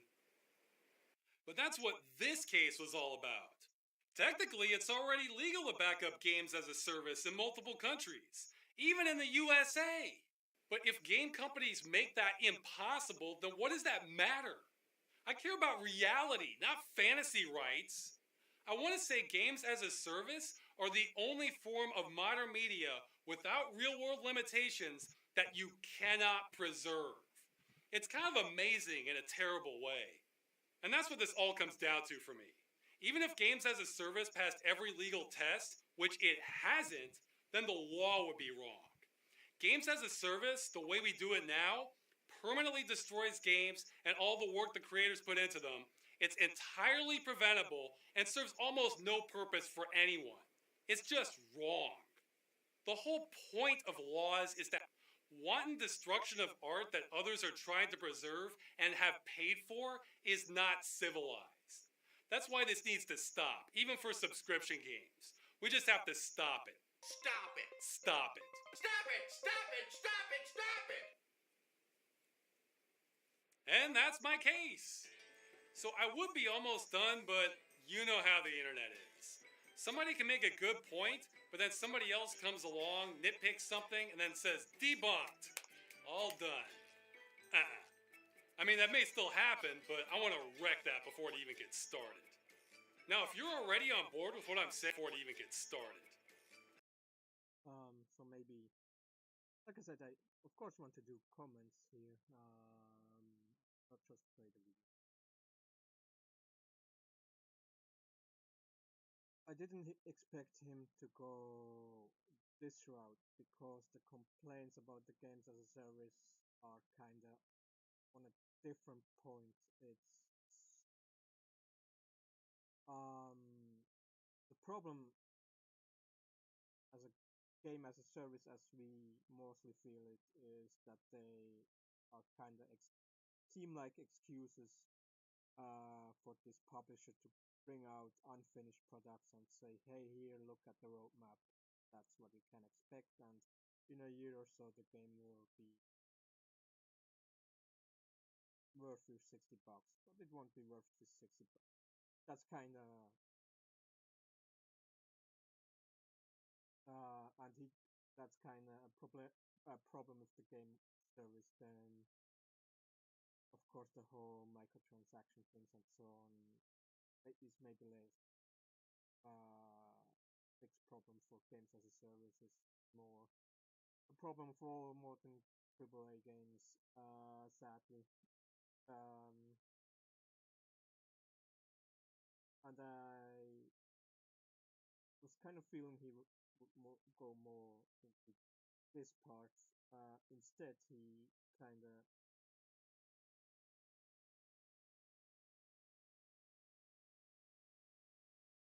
how can I explain this at best?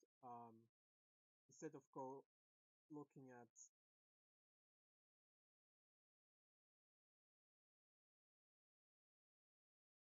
how games as a service kind of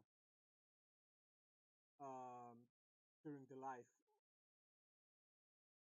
he's saying game as a service is not fraud as long as the game is alive. It's a fraud as soon as they kill the game, as soon as they kill the support, um, because the games you buy, if they are called games as a service or not, they are goods, and you own this goods, and it's not legally right to take away your goods. At least that's how I understood it, and that's uh, the fraud behind game as a service.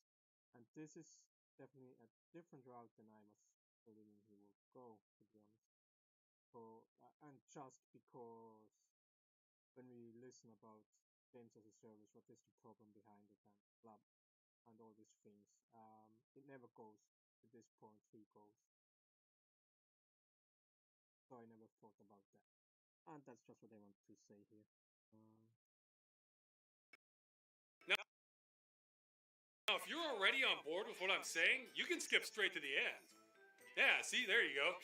But games as a service is a plague of an idea, so I need to burn out every last inch of it I can. So I'm going into overtime to show just how weak the opposition is. I think it's so bad it's indefensible. But hey, judge for yourself.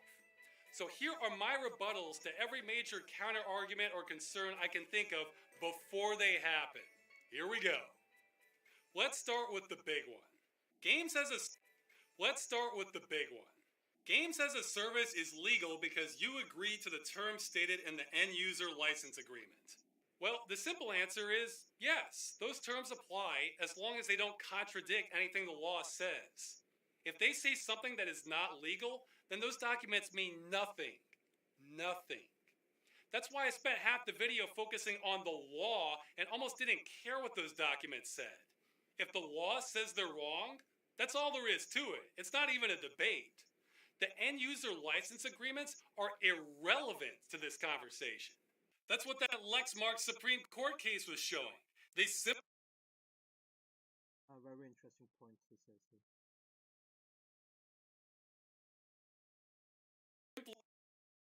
don't determine the law. It's good to think of those agreements like club rules. So if you're at the Moose Lodge and the rules say you have to make an antler face before you can speak at the meetings, well, then those are the club rules. You don't actually lose your right to speak. But let's crush this argument a little further. Maybe you think the law is wrong and the customer assumed the risk of shutdown when they bought the game. Okay, well then, when was it supposed to shut down? I don't think there's been one case in the history of games as a service where the company told the customer when the game was going to shut down upon release. That means the agreements are made in bad faith because the company is purposefully withholding information from the customer. Now, personally, I think that's a weaker argument that doesn't get to the core issue, but it's still true. Game shutdowns are not a force of nature. They are entirely within the company's control. In order to defend the end-user license agreement, you would have to say that companies are entitled to sell you a product, break that product after the point of sale, not tell customers when that's going to happen, even though it's in their control, and then prevent customers from repairing the product after it's broken. That is not good business. That is predatory. Good luck defending that. Okay, here's another big one. Buying a game entitles you to the client software. You are not entitled to the server software. Technically, yes, that is true. But that's not the whole story. Part of what I was trying to show in the legal portion is that there's a precedent, if not laws, that customers are entitled to a working product or a reasonable chance of repairing one. So no, the customer is not entitled to the server software. But since they are entitled to a working product, that usually means the server software also. Doesn't have to. The company could patch the game for it to run offline instead. In fact, I have a really easy test that sums up my whole stance on this. Step 1, company sells the game. Step 2, the company conducts business any way they want to. Step 3, company support ends. And step 4, the customer has a reasonable chance to run the game after shutdown. What the company does in step 2 here is a black box. I am in no way trying to dictate how they run their business there. I'm only concerned with step 4 here. Can the customer run the game? In games as a service, the answer is currently no. This is what it's all about right here. Notice it doesn't say release the server software. It says give the customers a chance to run their game that they paid for. How the company does that is up to them.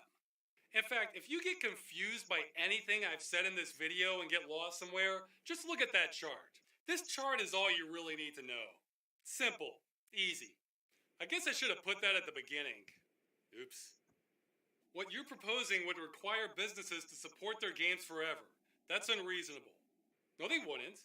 In fact, I'm in favor of companies ending support for a game any time they want. That's why an end of time they want. That's why. Just look at that chart. This chart is all you really need to know.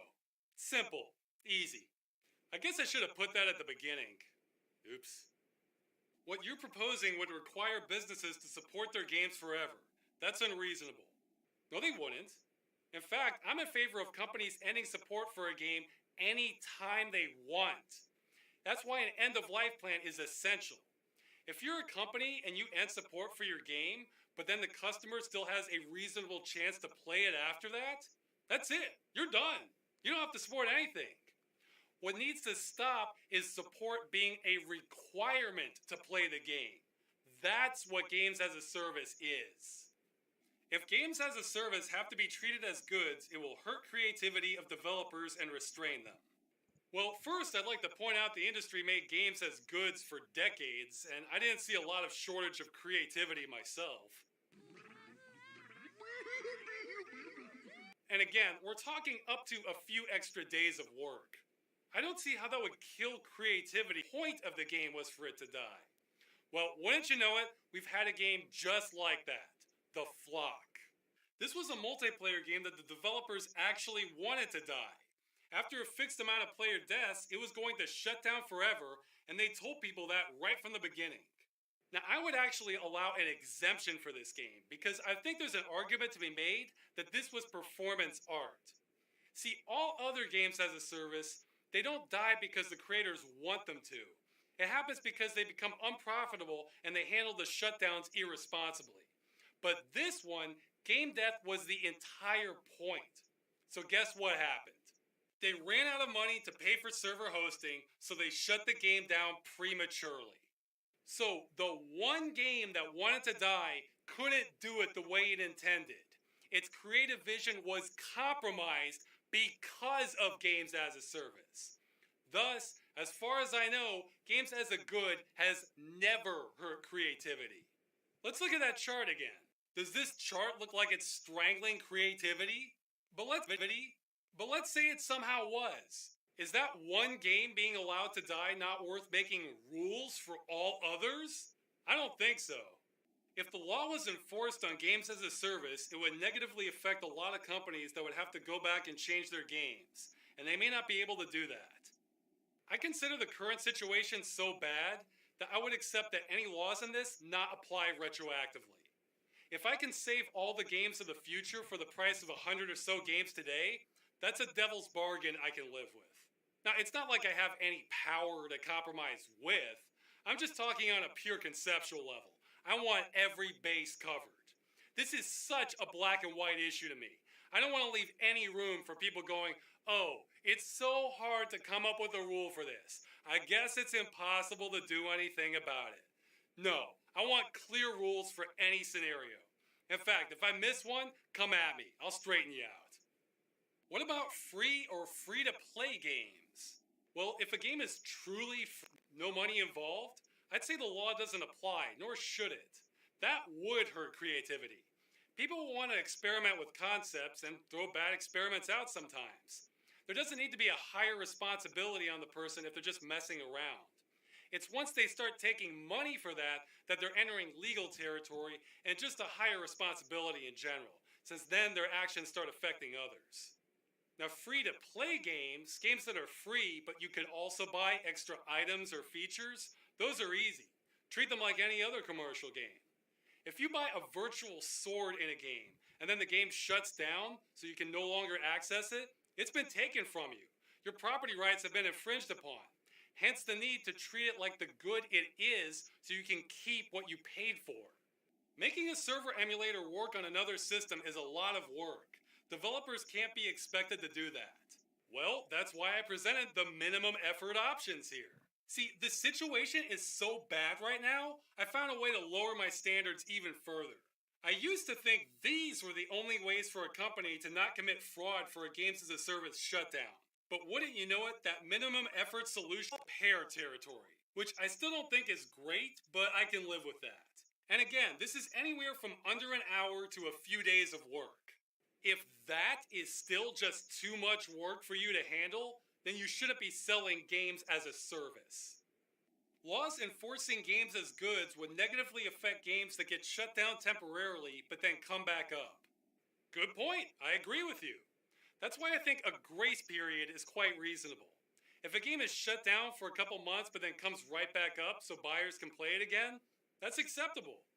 I think what the appropriate time period is debatable. However, I consider never an unacceptable answer. Requiring companies to give players a chance to play their games upon shutdown is overreach and an infringement on business rights. The whole idea behind a perpetual software license is the business is giving up a tiny bit of its rights in exchange for money. It's the customer paying the business, not the other way around. What's actually happening is overreach from the business. They're trying to take back rights that they sold. If I were to sell you a car and then later steal it and drive it back to my lot, we wouldn't say I'm protecting my rights. We would say I robbed you. You're just being an idealist. Things break down or go bad all the time. Games are no different. Yes, they are. Video games are code, numbers. Games are more like stories. Books go bad, stories don't unless we let them. Hey, there's this story called The Odyssey. It's pretty good. It's about 3,000 years old, though it's only been published for 2,400 years.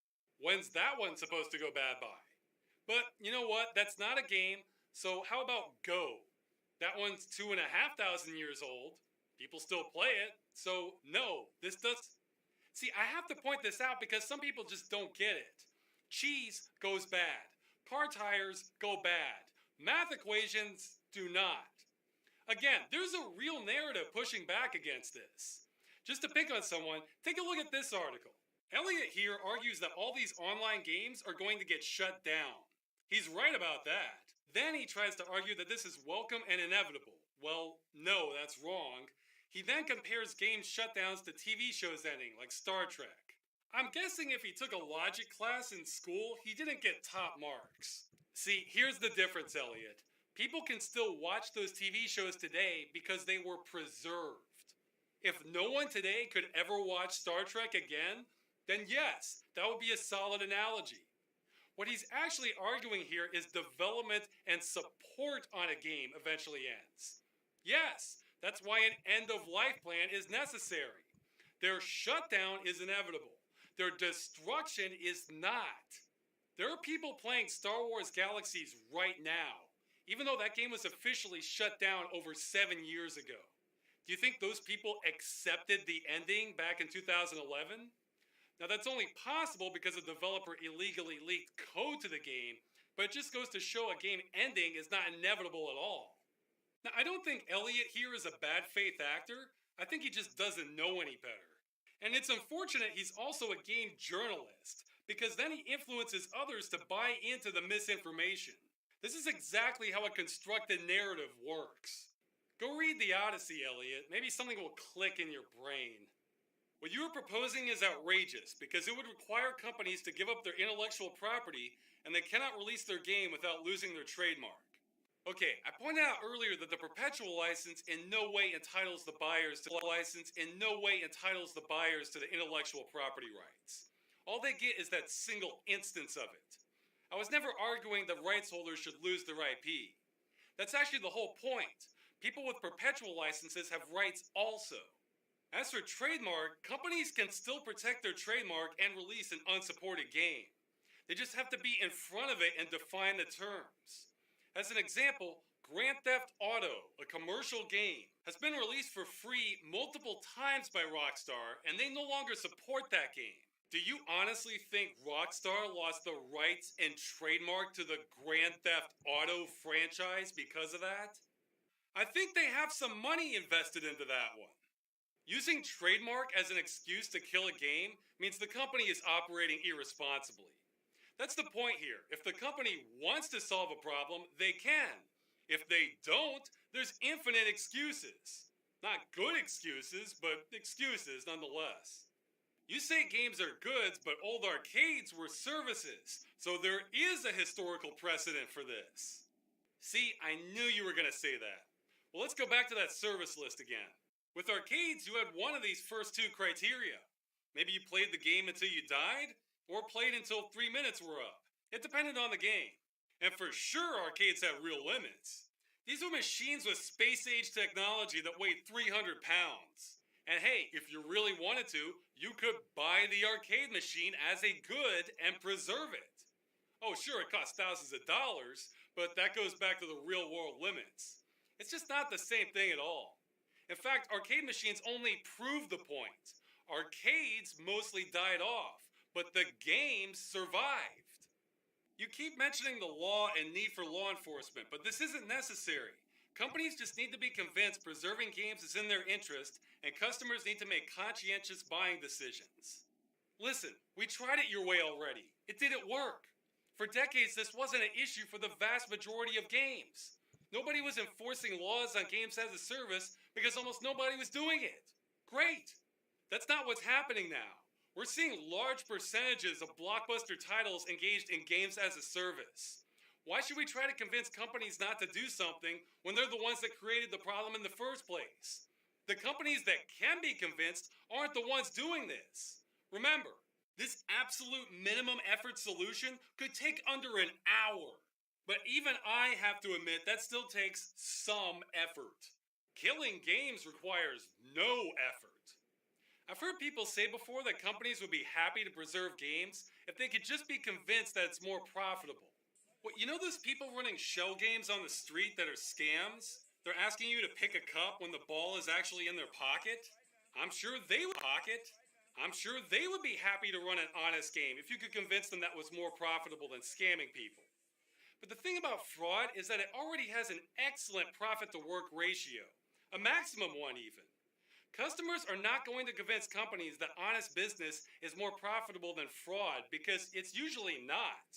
But I think law enforcement could convince them. But hey, prove me wrong. Maybe the industry will see the error of its ways and stop killing games before any of this ever goes to court. But do you really want to bet on the industry policing itself? Really? I'll bet against you. Hit me up. My email's at the end of this video. What about streaming-only games? Streaming-only games are ones you can only play through a video feed. It's the only way. So forget everything that was shown in that body and brain chart. Streaming-only games is like you're watching all that through a brain chart. Streaming-only games is like you're watching all that through a window. You have nothing then. At this point in time, these are mostly prototypes, but they're coming. However, it's the same thing as before. If they're under a subscription license, then all I have is the preservation argument not to destroy history. I'm not sure there's any legal standing. But if they're under perpetual licenses and you buy the streaming games, yep, back to fraud.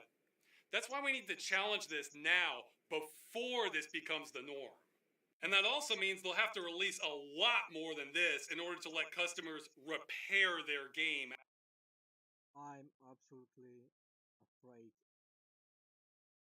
if streaming games gets to be the norm of gaming, and what he says here will be probably only one problem we will counter then. And maybe I'm wrong because people were, if games are only digital, then we don't own the games anymore and stuff like that. And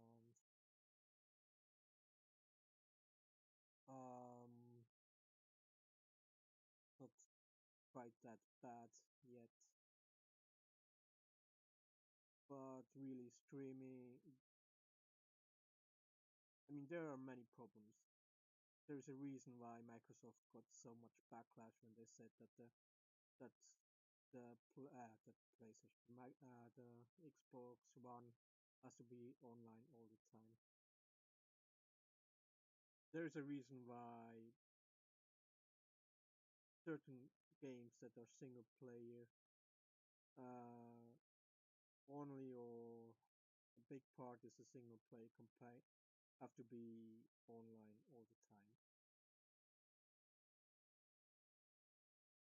There's reason for this backlash, and I always want the possibility to play my game offline for several reasons. One reason is just you never know when you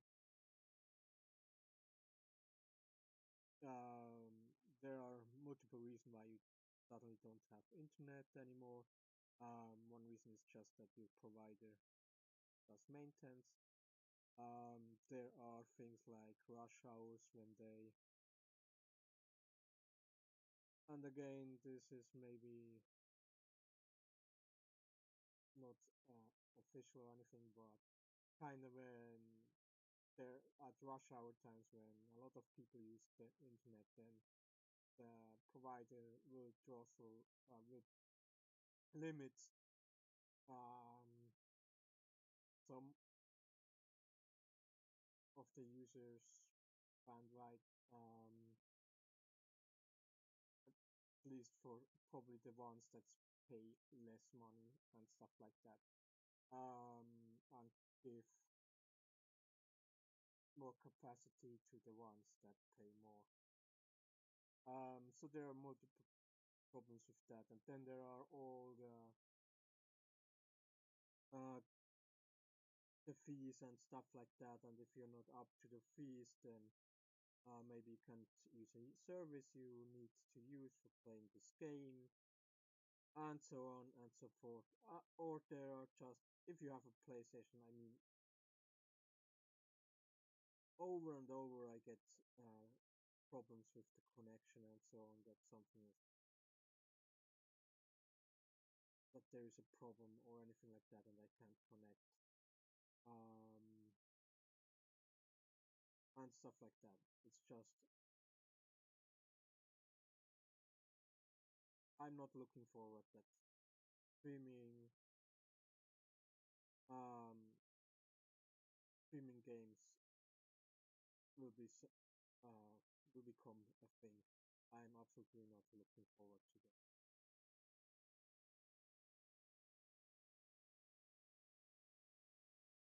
But let's move on. After shutdown, you were pushing to enforce laws on games as goods, But won't that lead to companies declaring everything as a service with a subscription fee and getting around it that way? That is a risk, but you know what? We've been there before and saw how it turned out. In the early to mid 2000s, almost every MMO game was subscription only. Well, guess what happened? Almost all of them either failed or went to a different payment model. Only a few survived on subscription fees. So if every company goes to a subscription model, most are going to fail because gamers aren't going to be eager to have 5 different game bills a month. I think the economics of this aren't going to work out for companies that do this exclusively, and they know it. That's why games as a service exist. They're pretending to be services while they're really as a service exist. I kind of stopped playing WoW back in the days because of the subscription fees. There was kind of this thing, could pay for a card or something like that that gave you possibility for being online 6 months or so on.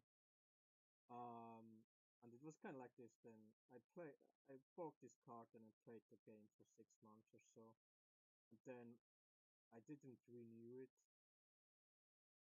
after it was finished, so I didn't play the game for a while. And then maybe half a year later or something like that, I want to play the game again, so I bought another card and could play it 6 months. But then at some point I was kind of whatever. Also because it's annoying to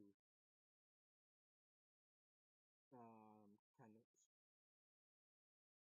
after you purchase the game, I just don't want to spend any money anymore.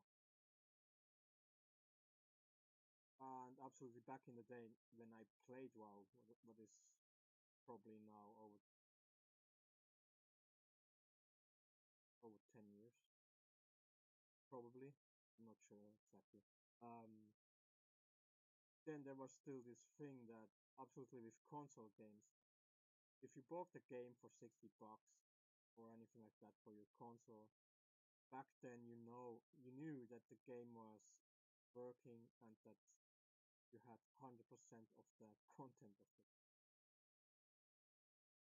And that's something I just don't have today anymore.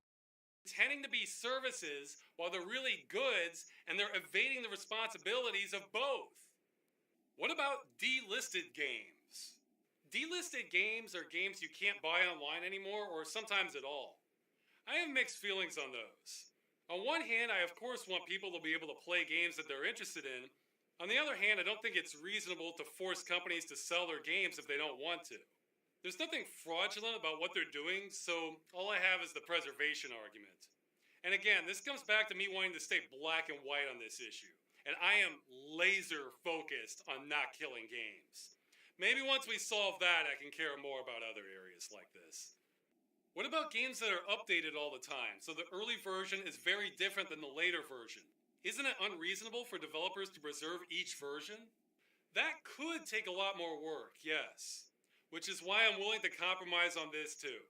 I would consider any working version of the game as adequate compensation for the buyer. Now, of course, it'd be nicer to have each version available, but again, I want to leave no excuses not to provide customers with a working copy of the game. So if the company can only provide 1.0 and not 3.6, whatever. Anything is better than nothing. We're getting way too much nothing right now. I don't care if old games aren't preserved because I only play new games. Fine, then you shouldn't care if laws get enforced on the old ones. Although sometimes they're not that old. Anyway, this shouldn't affect you. You can go back to sleep. This guy challenged EA in court on how his game should last longer and lost. Therefore, you don't have rights on your games. This case was arguing the multiplayer portion of his game should last longer, and it ended up being sent to arbitration, which is notorious for siding with businesses, and the records were kept private. He could have been arguing the case on completely different grounds than what I've been making that wouldn't hold up in court. We don't know what happened, and whatever did happen is not the law of the land. This is also a perfect example of why legal strategy matters. If you go into the wrong court with the wrong argument, you'll lose. I found a ruling in the UK that says perpetual licenses aren't perpetual, so you're wrong. First, this was only in the UK. Second, the perpetual part was more in reference to its usage in the contract, and the fact that it was referring to 10 years to begin with means it wasn't a perpetual contract in the first place. So that's just a really odd interpretation that may not apply specifically to software. Third, the European Union High Court ruling on perpetual licenses supersedes this one. Maybe Brexit will shake things up, but even then, it will still just be the UK. If companies release information about their servers, this means other games they're hosting with the same software could be hacked. I asked that developer about this, and he said in either of these scenarios, this doesn't give a hacker enough information to hack another game that he couldn't get without it anyway. But even if he's wrong, I kind of want to say too bad.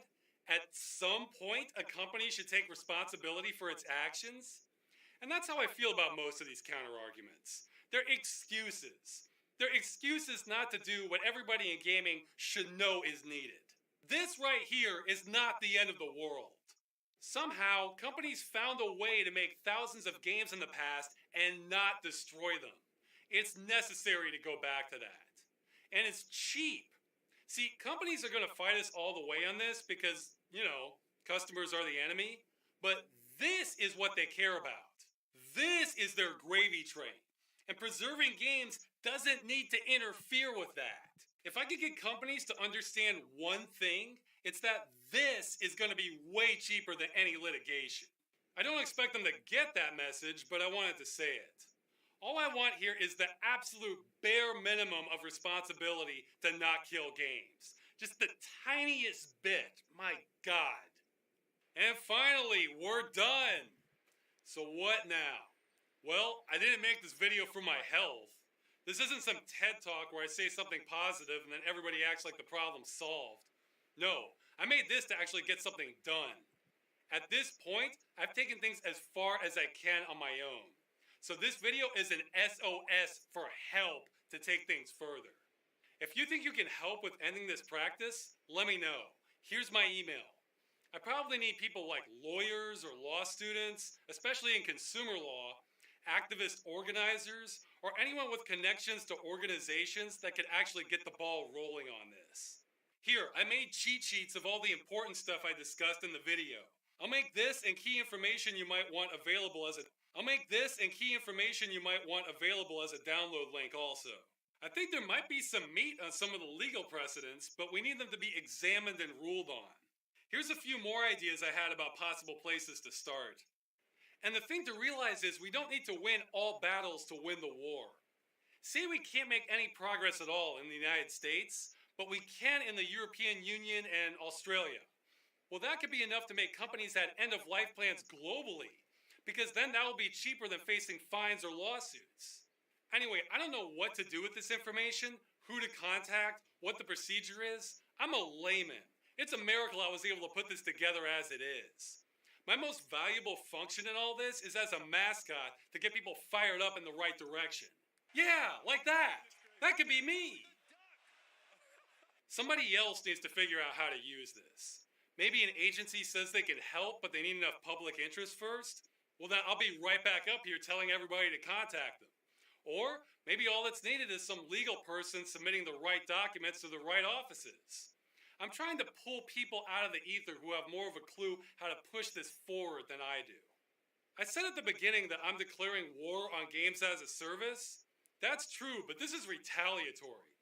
The games industry itself has declared a war on ownership against the consumer for years now, and they're winning.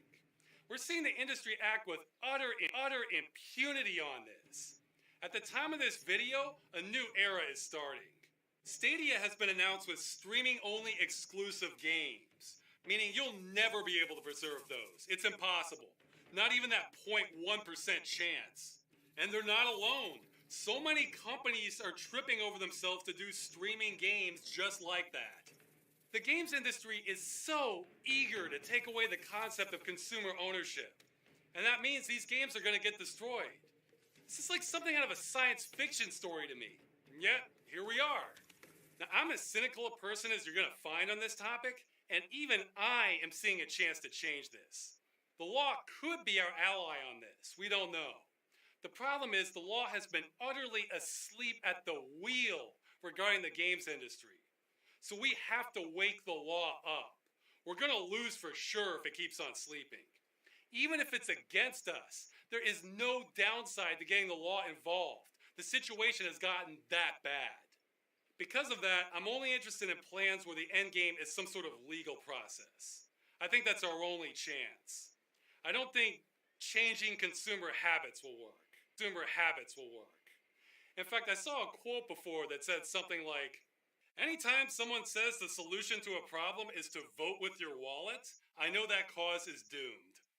That really reflects my own views as well. I think I agree, sadly.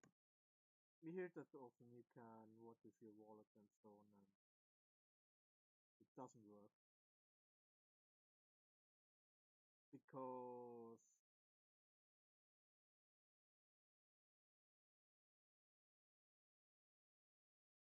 how can I say it? Because for everyone that decides not to buy the game, there are thousands of others that will still buy the game and don't care about anything like that. And we've seen that with EA lately. There was this thing that everything was celebrating when EA lost a lot of stock markets. The next day, they put out Apex Legends, and everyone was playing Apex Legends, and then the stock market exploded up again, and it was even higher than before or something. So I don't have the chart right now here, but at least remember it was higher than before.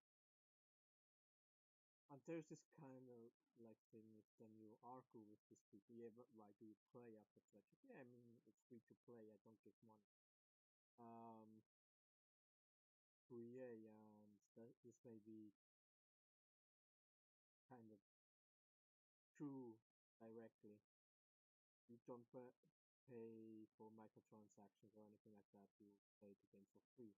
Yes, but you make by just playing the game, you make the game popular. You bring in the whales and the people that are willing to pay money for microtransactions and stuff like that. So indirectly, you support EA, and then at some point, um, you can, if you're part of the problem like this, and always find excuses to still be part of the problem, at some point, then maybe you should stop complaining. Um, and first fix you and first being not part of the problem, let's say like this, before complaining.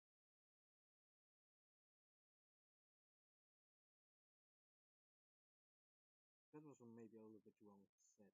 Let me maybe I have to rephrase that when I think about it. But maybe kind of you see the problem here. Another problem is that these AAA games aren't anymore the people who are buying these games are more, I wouldn't call most of them gamers. Of course, there are gamers on this, but there are a lot of, like he calls them, laymen, um, normies, however you want to call them. That's the focus of the AAA market at the moment. And the ones that are complaining, that have problems, that are the gamers. And there's just a low numbers of gamers than normies who buy this game. Sounds strange, but it's kind of like this. And so, kind of with this vote with your wallet, don't buy this game. It just works only for a certain number. There has to be another change coming if you want to fix the gaming industry how it is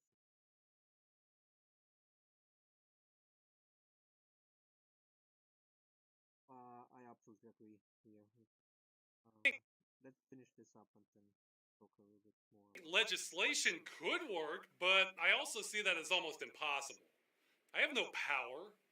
If I was a multimillionaire and could hire lobbyists to push this through Congress, yeah, that could work. But that's not me. But getting judges somewhere to interpret existing laws? That at least seems possible. I care about games not being killed, but I'm not going to fight this forever. There are other things I'd rather be doing. But I either need this practice to stop, or else I need to be defeated. I need to have high courts come down and say games will never be protected before I can give this up. This is just phase 1, informing people and the SOS for help. Phase 2 is to wake the law up. We need knowledgeable people for that part. Now, if you want to help but don't have any particular knowledge on this, well then you're in the same boat I am. We're just gonna have to wait and see who reaches out. Believe me, I'll let you know if we need your help. In the meantime, the only advice I have is making noise on this certainly won't hurt. Just getting gamers to understand that they legally do own their games isn't a bad start. I'm still impressed by that post explaining it. And you're welcome to use my chart. It's nice and simple. In fact, you can take anything I've said in this video and use it however you want. That's fine. Maybe more noise will help, maybe it won't matter. That's large-scale zeitgeist manipulating stuff. I don't know how to do that. I'm single issue here. Stop killing games. Stop it. Stop it! Stop it. Stop it! Stop it! Stop it! Stop it. Stop it! Jeff, stop it! Stop it! Stop it!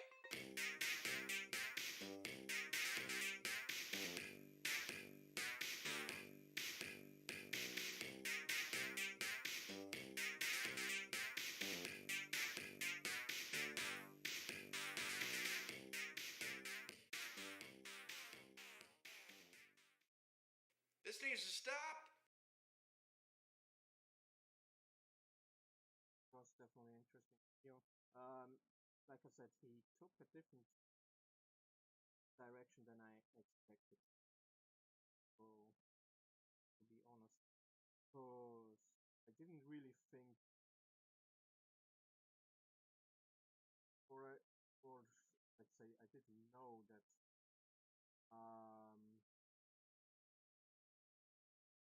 killing a game, ending the support for a game was kind of against. Like I said, I kind of was wary of this problem. Like I said, I always avoided, not always, but for a long time, avoiding the multiplayer only games up to the grinding one, to the ones with timed events and stuff like that. Avoiding that. These battle royale games with battle passes. I also would call it battle passes and timed events. Because you can only get certain things time. That's not that's just not something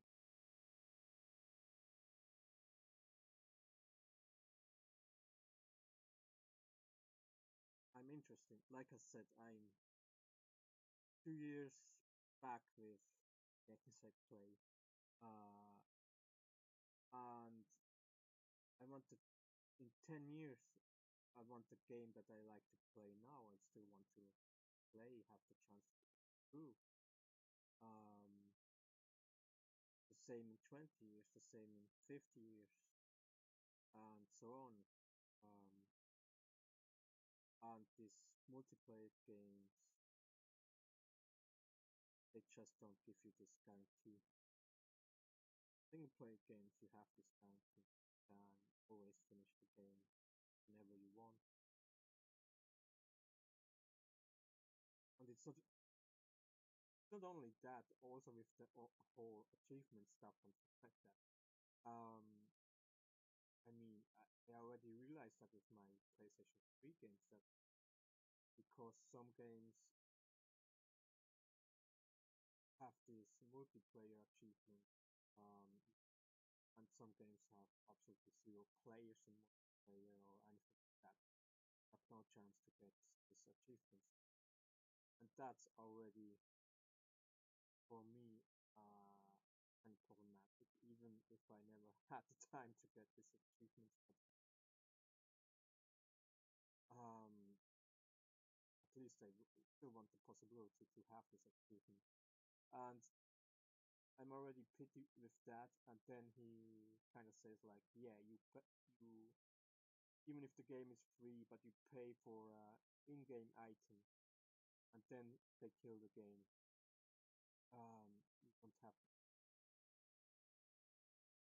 You lose a good you paid money for, and like I said, because it's a good, would have the right to do with this that they really want. Like I said, I was kind of thinking about he will take another route, that he was kind of like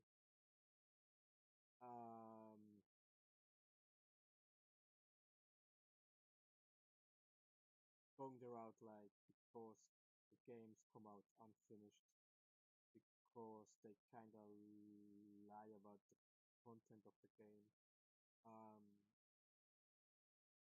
kind of because they can't change what they want, kind of what the content could be for the game.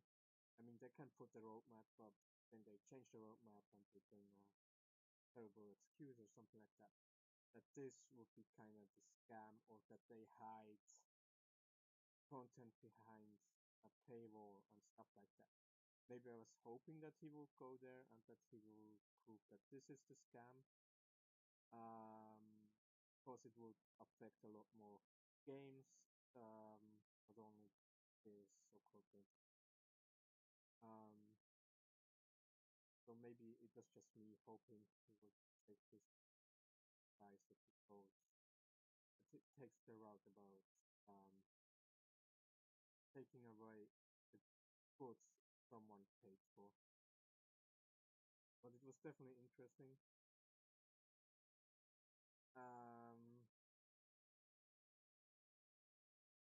Like I said, with the games as streaming, I'm absolutely not looking forward to that coming to be the norm. What I'm pretty sure is that I'm not the only one that still wants the possibility to play the games offline. So I think even if Sony, even if Microsoft, even if everyone is going to the streaming thing,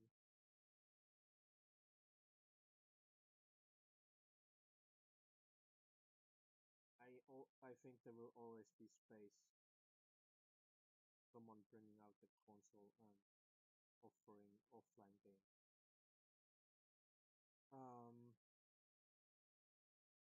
The question just will be how will be the quality of the games compared to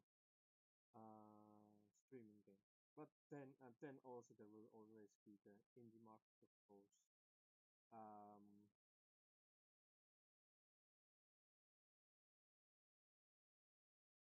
and I don't think that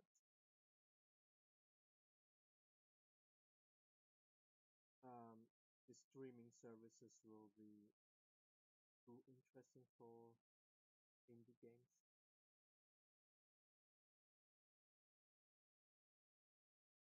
I think it will be always more interesting to just have the possibility to go to Game Jolt or that and just download this indie game.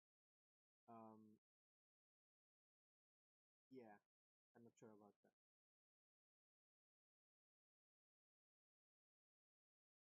So I agree with him that we need something, regulations gaming. I'm not sure if I want to go there, but the whole, yeah, let's go there. Whatever. The whole free market, the whole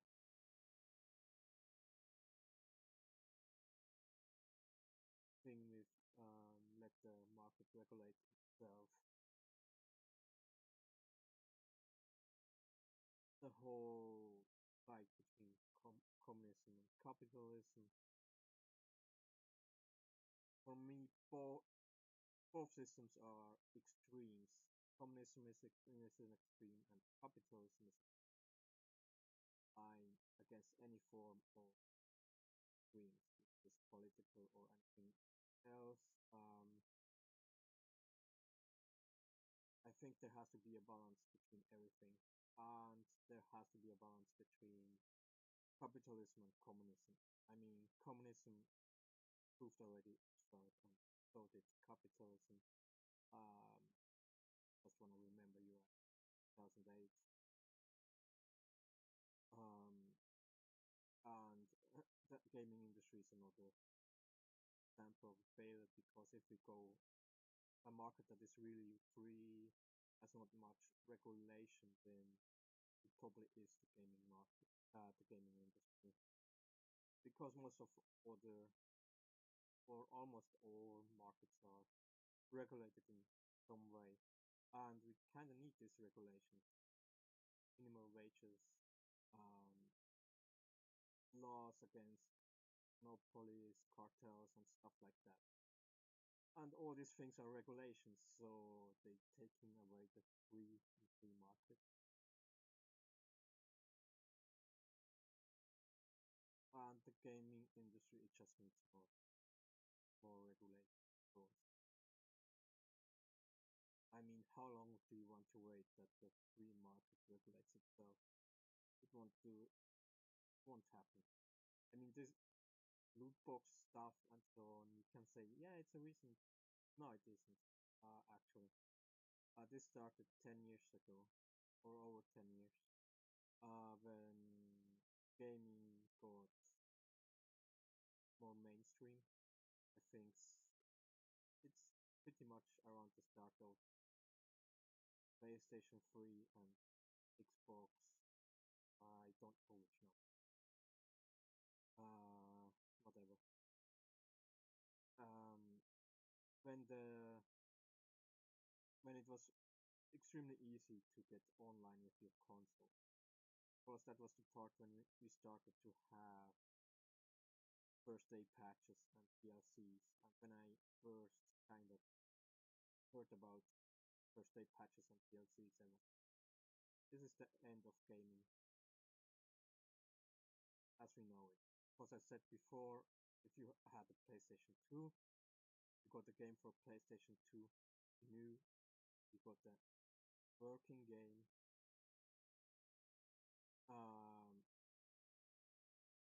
that has the least amount of bugs, or at least, let's say, a certain amount of acceptable bugs that didn't break the game in any way or anything like that. But you had a working game, and you got what you promised in this game. There was no extra paywalls or anything. That's that.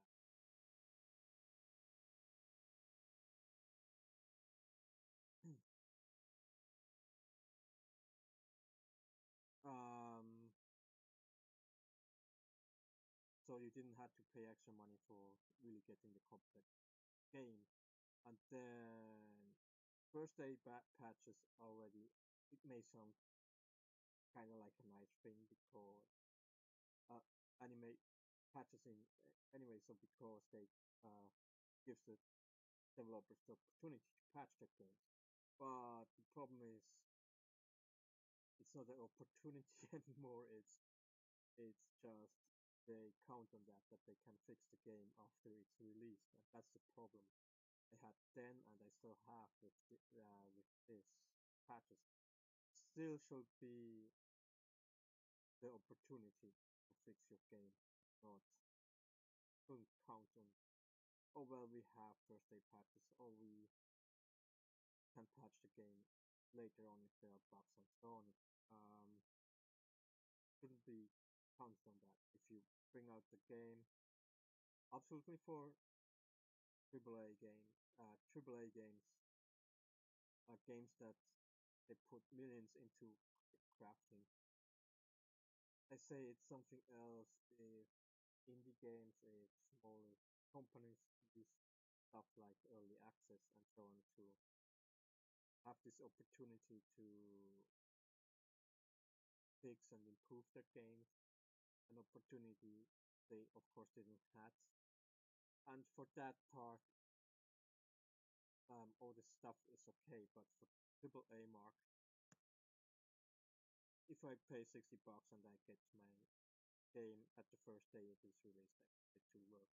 I don't think fixing and improving the game after that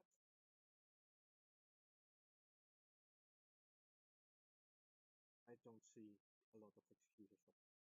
Then of course DLCs that gave them the opportunity to hold back content and giving you the content for a higher price. And of course it got a lot worse now. We have season passes, you have microtransactions, you have loot boxes, you have all these deluxe versions and stuff like that, and so on and so forth. I think there are not many ways AAA games can get worse. There are still ways that they can go.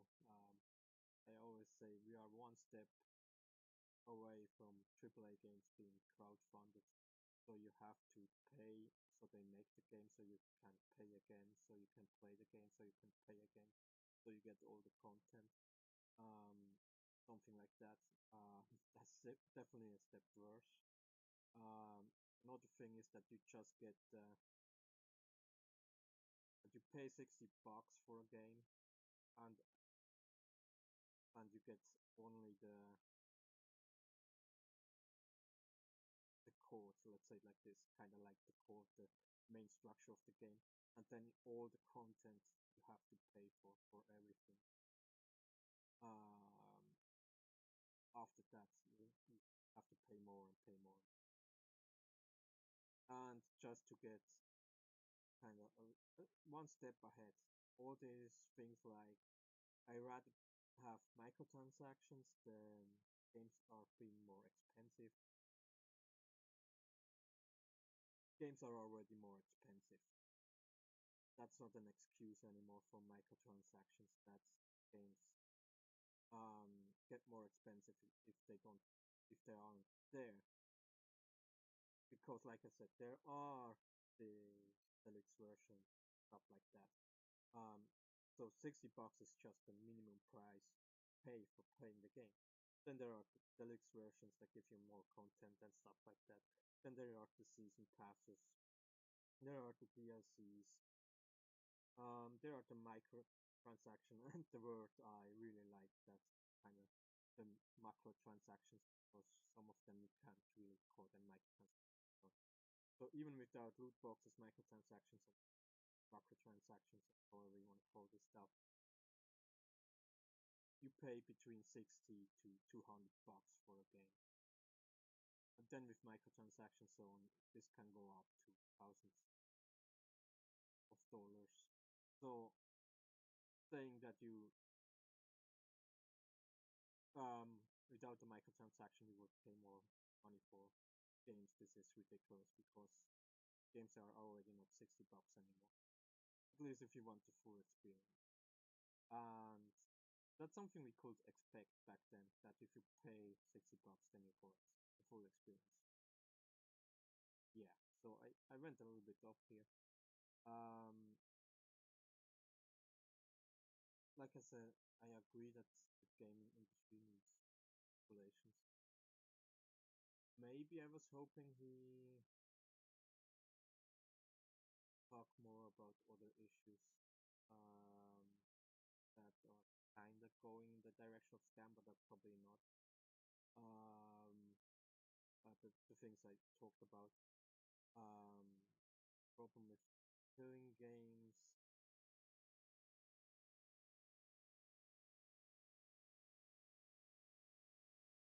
I'm just not sure if this is a battle that will change the gaming industry because there's so much wrong with games today.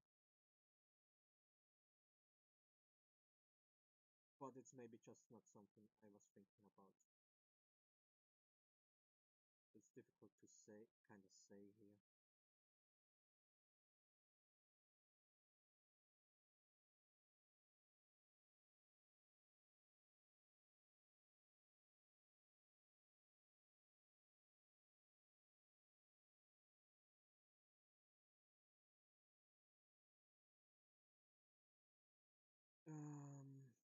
guess anyway.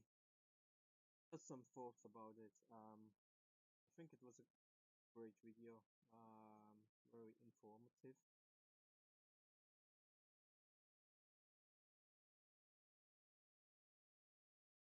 I'm not sure if I personally think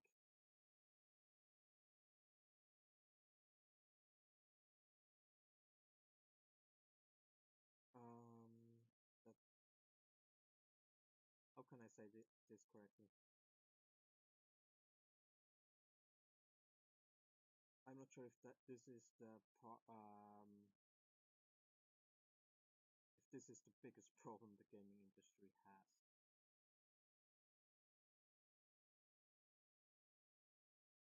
And if this is the part is something I will put a lot of energy to fight against.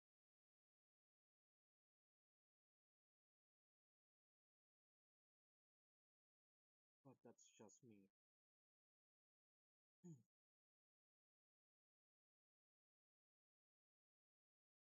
With that saying, if we can fix this with the problem of killing games, I just don't think this will bring so much needed change to the gaming industry. If we can fix this problem, that's what I mean.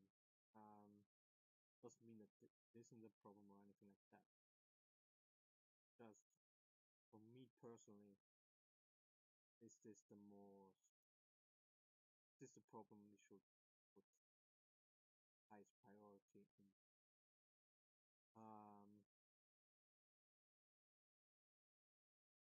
That's just what I think about. But yeah, so what I will do now is going here.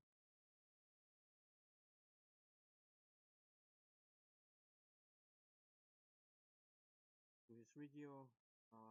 I will definitely watch the video again. Maybe listen to his arguments again, kinda. Maybe I will change my opinion. I don't know.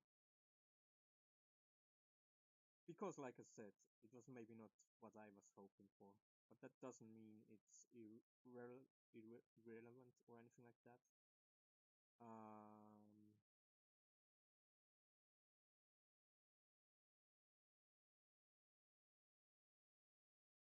And that's the reason why I kind of feel like this is because I'm not sure if we solve this problem with killing games will change anything.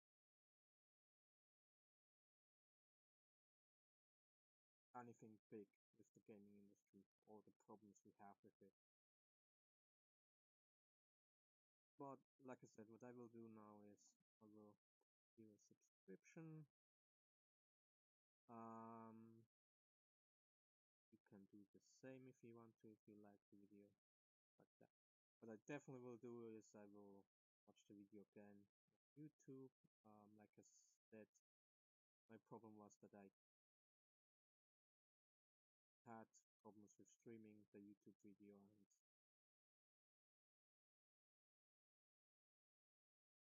and I'm just having it on a separate video without being it on autoplay. That's why I downloaded the content and I played it like this. But I definitely want to give him the view and the watch time.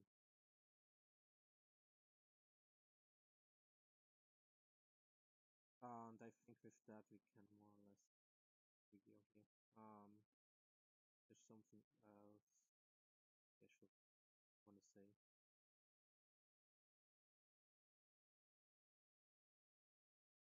I mean, there are a lot of stuff I could say about the gaming industry, about how I feel, what are maybe more concerns for me. Like I said, for him, the concerns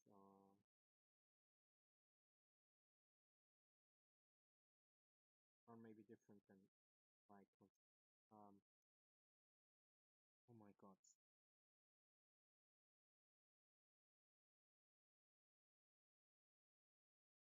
Anyway, I think it's better to end the stream here because